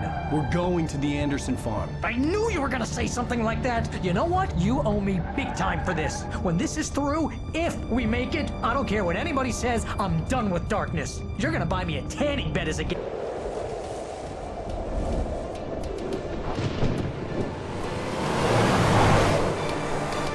I'm crazy, but that's fine, Barry. Oh, you got that right, Al. You're barking mad. You are by far the craziest... But maybe that's inevitable when you deal with crazy stuff like this. It helps. This is happening, Barry. Alice, they never had Alice. She's trapped in the darkness at the bottom of the lake, but she's not dead. Al, how can you know that? I know, Barry. I can... Al, No, listen. I can bring her back. I can find her. There's something special about this place. The lake, it does something to the works of art created here. It makes them come true. But there's a catch. The dark presence, whatever that thing is, twists it to its own ends. That's why all of this is happening. It's using my manuscript to take over everything. Al, I believe you. It happened to Thomas Zane before, it happened to the Andersons. I believe you. Crazy or not, you're not delusional. Weird shit's going down. That's a fact. I'm on board, man. I'm with you. The Andersons knew about it, but they were too far gone to tell me with all the drugs they were on. But they wrote it down. There's a message somewhere at their farm, Barry. We just need to find it. Look out!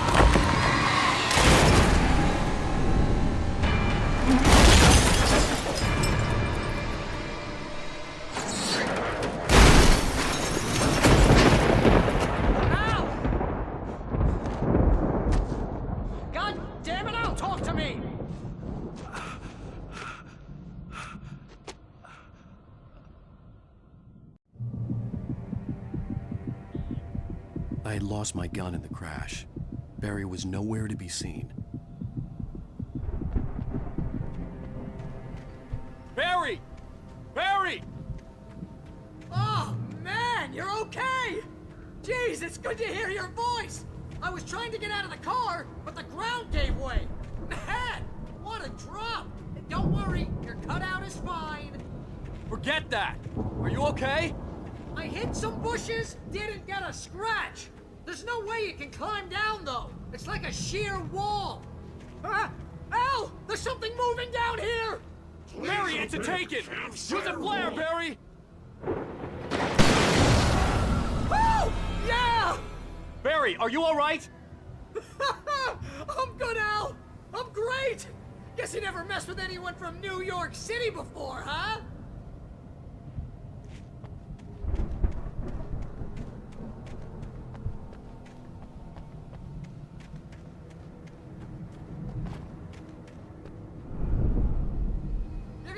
find your way around to the farm, Al! I'll be waiting! Barry, just wait for me, okay? Al! I'm not staying here! It's suicide! I'm going to the farm! I'm gonna go ahead and secure the area. You can catch up. Don't worry about it. I'm on the case. Now he's Rambo. This would turn into a disaster if I didn't catch up with Barry.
Crawled over the gate. I needed a light to destroy them to get through.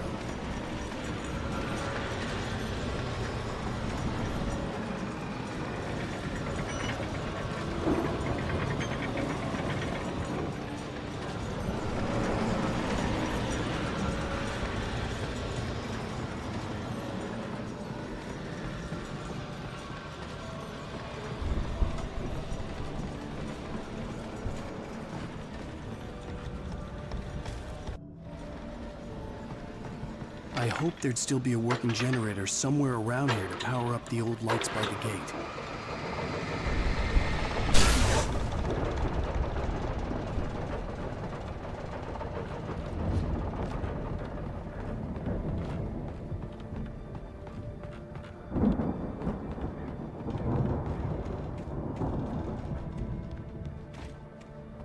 I could sense the movement in the woods ahead. Facing the enemy without a weapon was dangerous, but I had no choice.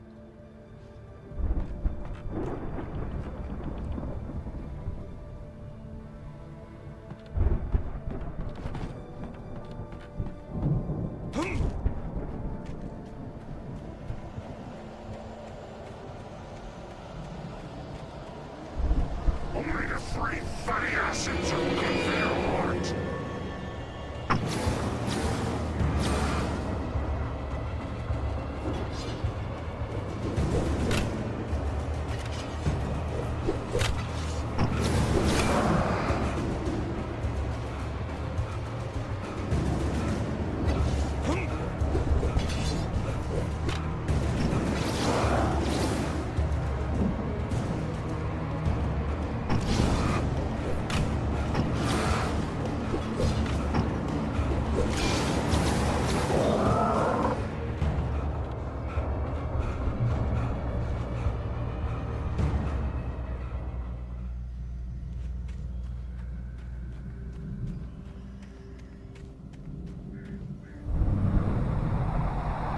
A car was driving away from the farm, headed in the same general direction as I was. For all I knew, it was Barry, caught in the consequences of leaping before looking.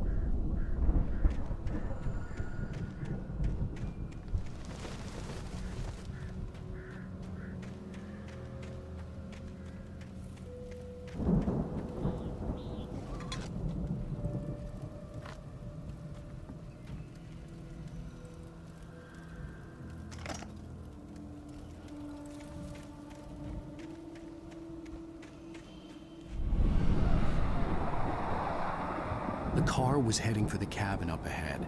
It wasn't far. If it was Barry, I would see the damage soon.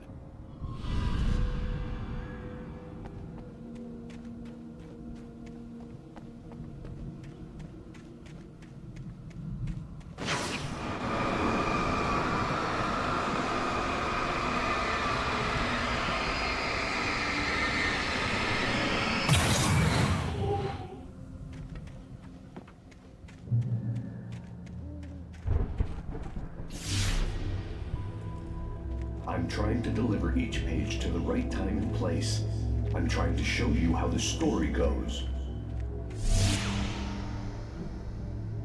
I had seen glimpses of the light before. I had seen it in my dream. It was a strange spaceman or a diver in a bulky suit. He was the one who'd been placing the pages on my path.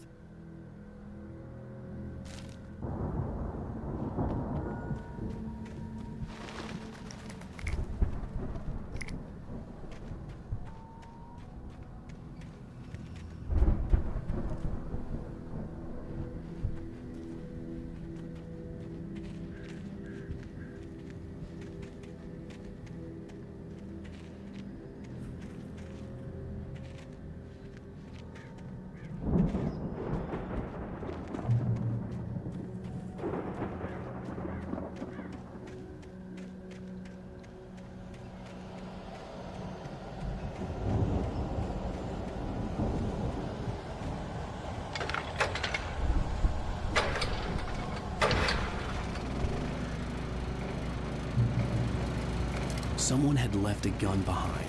Now I had a fighting chance of reaching the farm.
I could see the car, but there was no sight of the driver.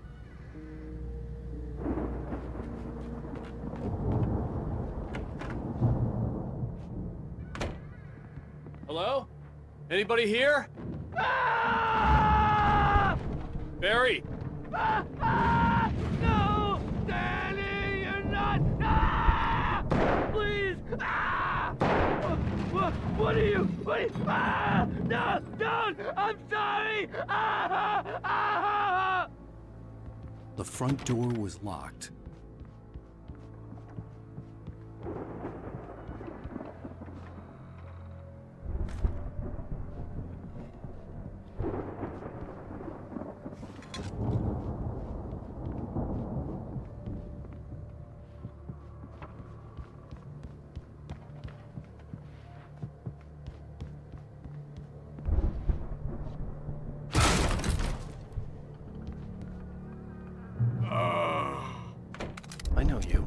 You were in jail the other day. I went to the farm again for the moonshine, you know? It makes you see. They're not gonna miss it. They're in the loony bin. My buddy, Danny, I lost him. Something's gone wrong with him. It's not him. Like a real bad follow-up to a real good movie. The best friend's suddenly the bad guy. Who wrote this crap anyway?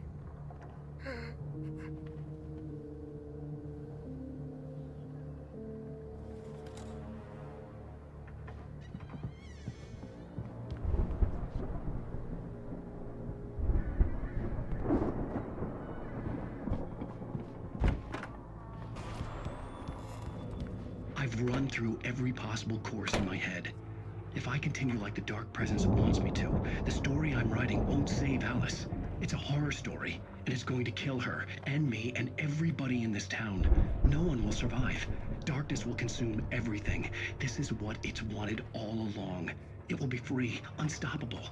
It used Alice to get to me, dangled her in front of me to keep me going. It was never going to release her. I'm going to change this. I'll escape. I've written myself into the story. I'm now the protagonist. This feels like a terrible risk, but it's the only way to save Alice. I'll be bound by the events of the story just as much as anyone else who's been woven into it. The story must stay true for this to work. There have to be victims along the way, near escapes, cliffhangers. In a horror story, it can't be certain that the hero will succeed or even survive. He almost has to die. I'll write my own escape into the story next. I need help. Zane's going to be the one who will help me. I'll make it happen.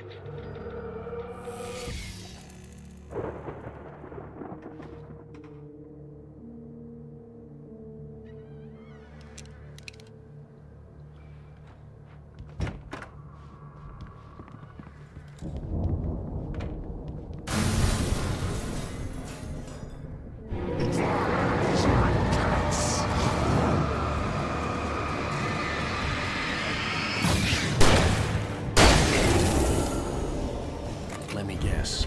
Danny, huh?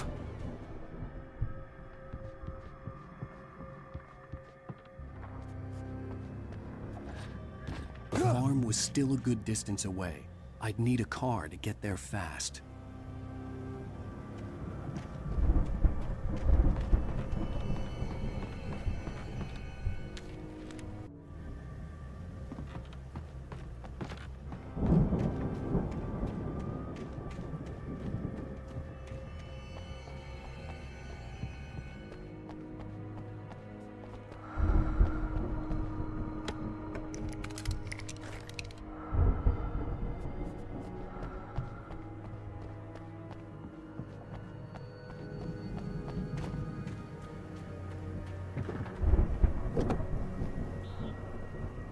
If Barry wasn't up here, he was probably in trouble down at the farm. For a moment, I felt bad for doubting him. After all, I made it this far myself. But Barry was Barry.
Well, as I'm sure everyone's noticed, that storm we all felt coming is finally here.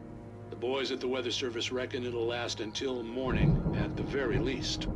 Pertaining to that, let me read that missing persons alert again. The Sheriff's Department's still looking for a Caucasian woman, 30 years old, slim and blonde with blue eyes. She may be lost in the woods, and it's possible she's been injured in a car accident. If you see her, please make sure you get her indoors and call the sheriff. It's bad weather to be caught out in, so if you see someone in the area who maybe looks a little confused, give him a hand, all right? This is Pat Maine on KBF FM, hoping you're all safe and warm tonight.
Stay away from my daughter!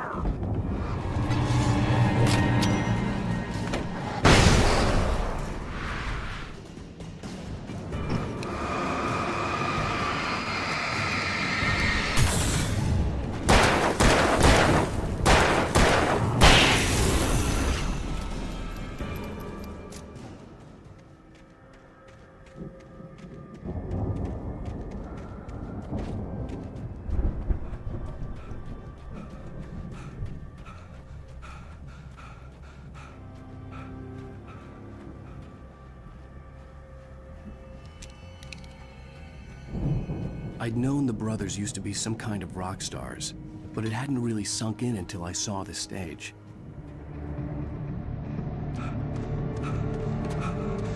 Ow! Run! Incoming! There's too many of them!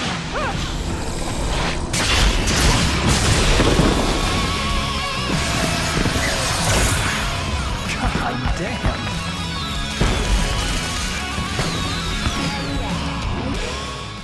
I'm so glad you decided to go it alone, Mr. Johnson. Shut up and shoot! Ow! We have to fight them off! I can set off more of the firewall! Here, I'll help you out! Hey, Al, did you notice there's a lot of ammo and stuff around? This place is stopped! Al, hold on! I'm trying to get the stage lights on!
Please, please, please!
Bright Falls, rock and roll capital of America.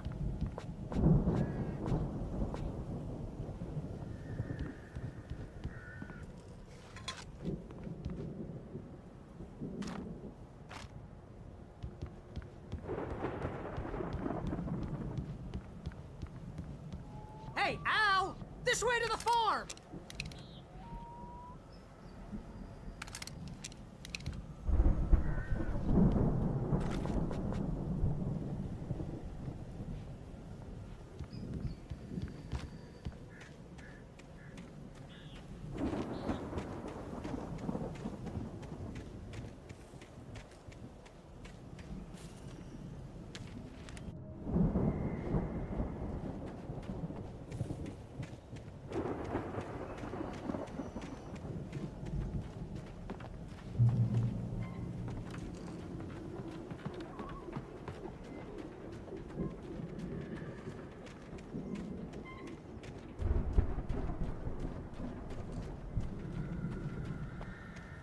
see, bestseller. No reason to worry. Your cutout's good as new, right where I left it.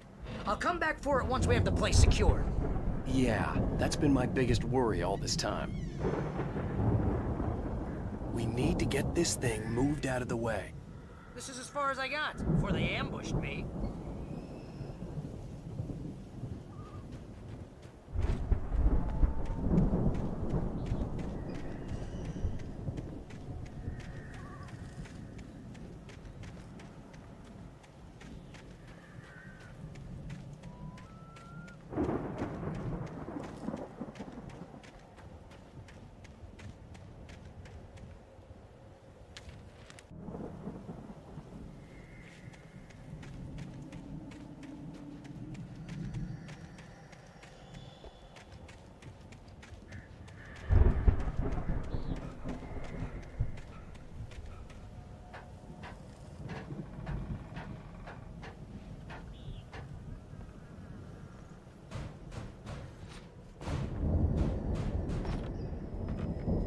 I think Alan Wake here has something to say.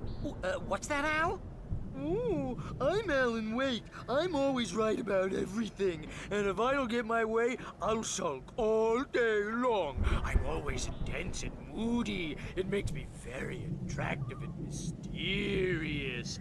Right now, I'm just standing here because I need my best friend Barry to carry me. But that's okay. I can just take him for granted. I think I see what you did there. Yeah, it was pretty good. You want me to do my imitation of Barry Wheeler? No? Thought so.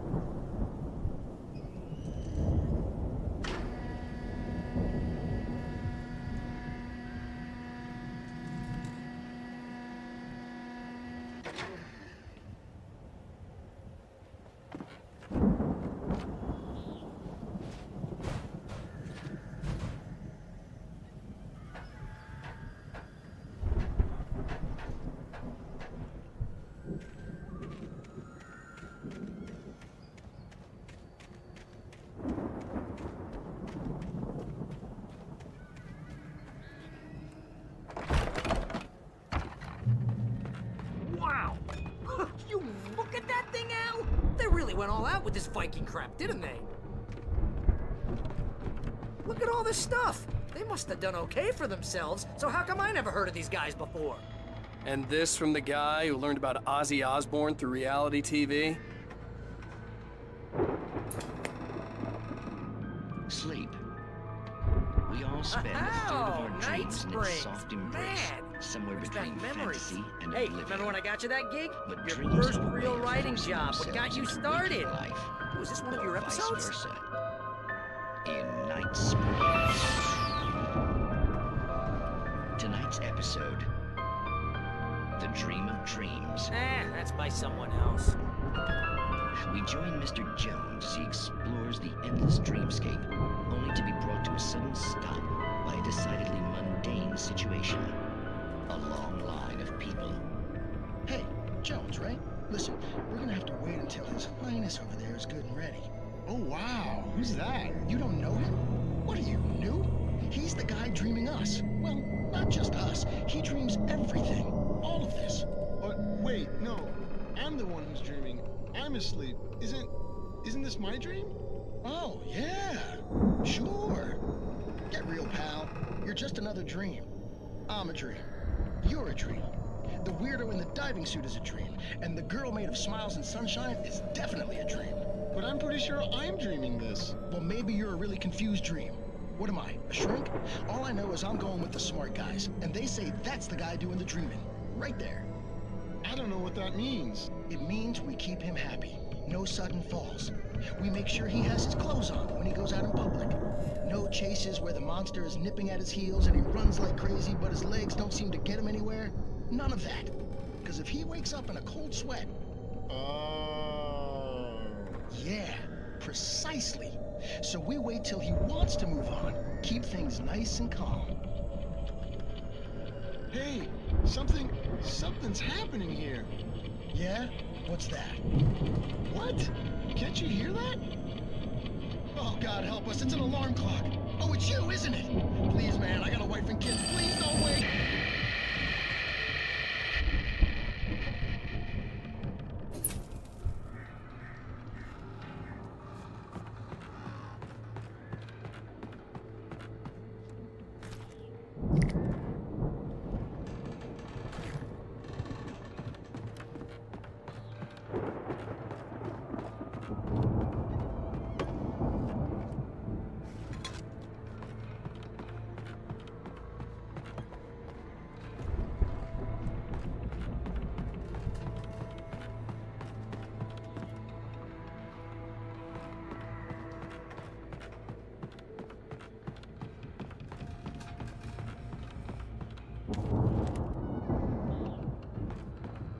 The Viking boat looked imposing, almost like a battering ram.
I think we can make it through here, Al!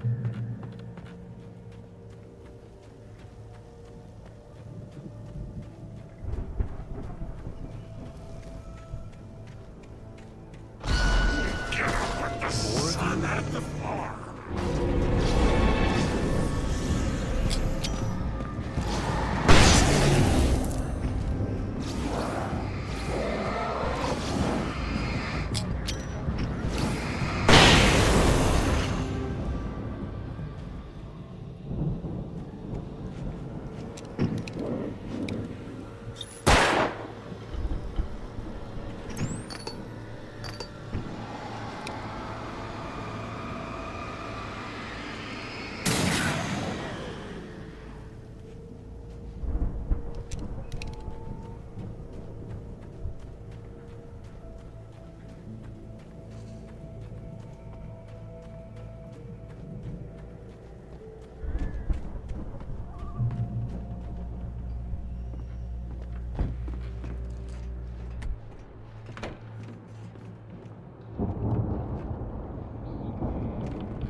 Those geezers had quite a production going on. Ooh, you know what, Al? If we make it through this alive, I'm gonna start representing them. Yep, sell this stuff online, maybe get a reality show going, release a new single. Good luck with that, pal. Hey, you find us a way out of here, okay? I'm gonna take a closer look at this stuff.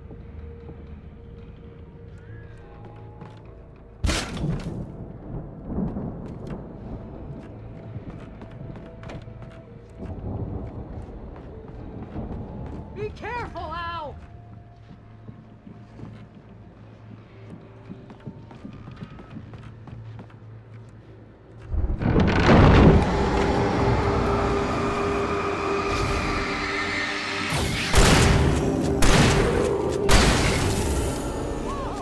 You okay, Al? I'm good. Keep your eyes open, okay?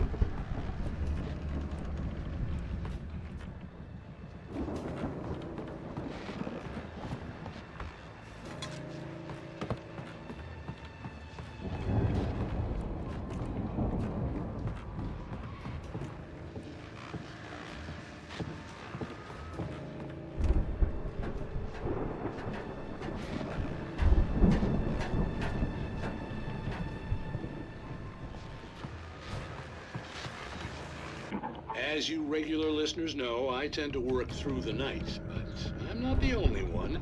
Deputies Mulligan and Thornton are taking a couple of moments off their busy schedule to join me here in the studio. Boys, how busy are you now? Deerfest is almost here, isn't it? I bet that keeps you in business. Pretty busy, yeah. Actually, Pat, we've been real busy with other stuff, which concerns an ongoing investigation. We can't talk about that, Thornton. I wasn't gonna say anything. I was just saying we got, you know, other irons to fry. And how would you compare your workload to last year's? Things have seemed relatively peaceful to me, but people do tend to get a little wild this time of year. Oh, it's wild, Pat. It's pretty wild. There's been all sorts of trouble this year. Vandalism, fighting, public disturbances. A lot of people gone missing, too. Yeah, it's pretty much the usual stuff, Pat. Just, a lot more of it. Now, is it just me, or does Deerfest get wilder every year? People seem to be more drunk, at least, or they start earlier and younger. Oh, it's definitely not just you, Pat, but... Definitely, Pat. Hey, I'm talking here, Thornton. Oh, shoot, I lost my train of thought. Not just me. Oh, yeah, it's wilder, Pat, but actually most of the trouble seems to be coming from grown men. People who ought to know better, Kids are doing fine this year. Well, that's nice to hear at least. Boys, I want to thank you for stopping by. I'll let you get back to your patrol. Sure thing, Pat. Yeah, sure thing, Pat.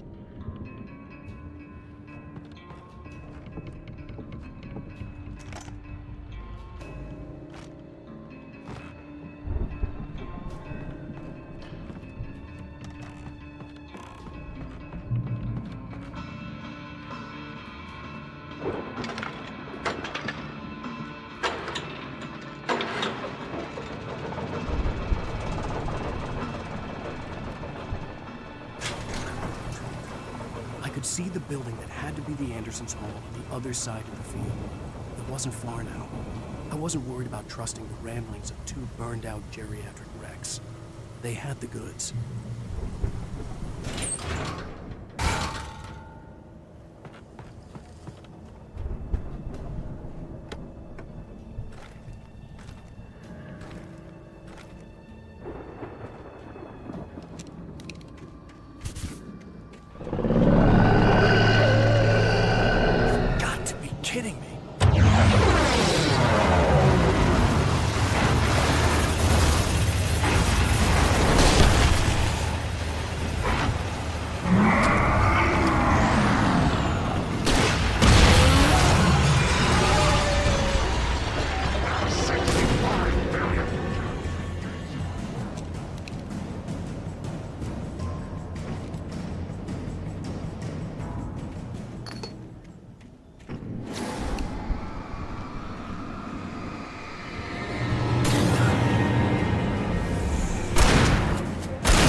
Al?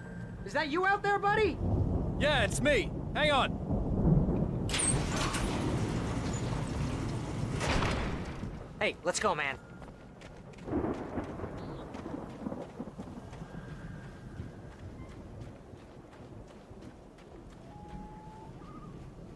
I think we're gonna have to work together to open this gate, Al. Looks pretty heavy. Hey, I think that's the farm on the other side of the field. We're almost there. This farm is a crazy place for crazy people. We should feel right at home then.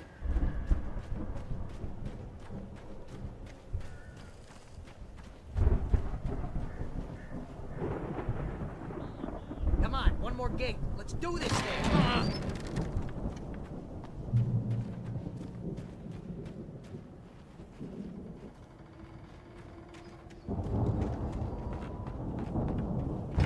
The lights are out. I guess we better check the fuse box.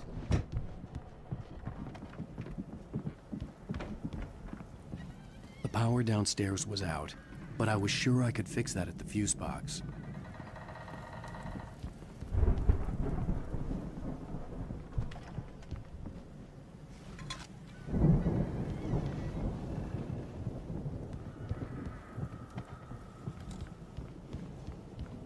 You know, this place looks kind of lived in. I thought the Andersons were at the booby hatch.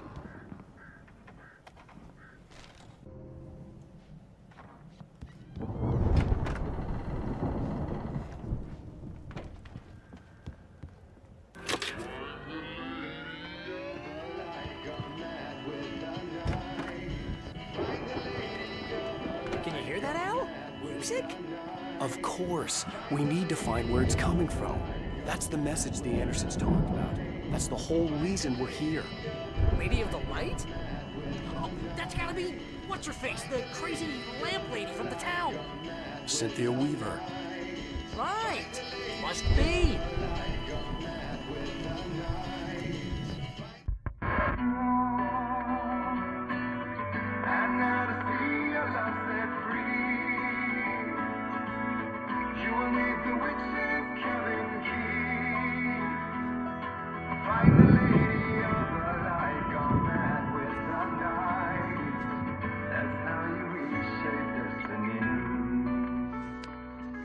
Okay. We need to find Cynthia Weaver. We'll stay here for the night and head back to town as soon as it gets light.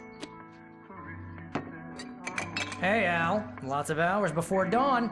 Might as well get some rest. And by rest, I mean drunk. Come on, Barry. This is... Yeah, what the hell?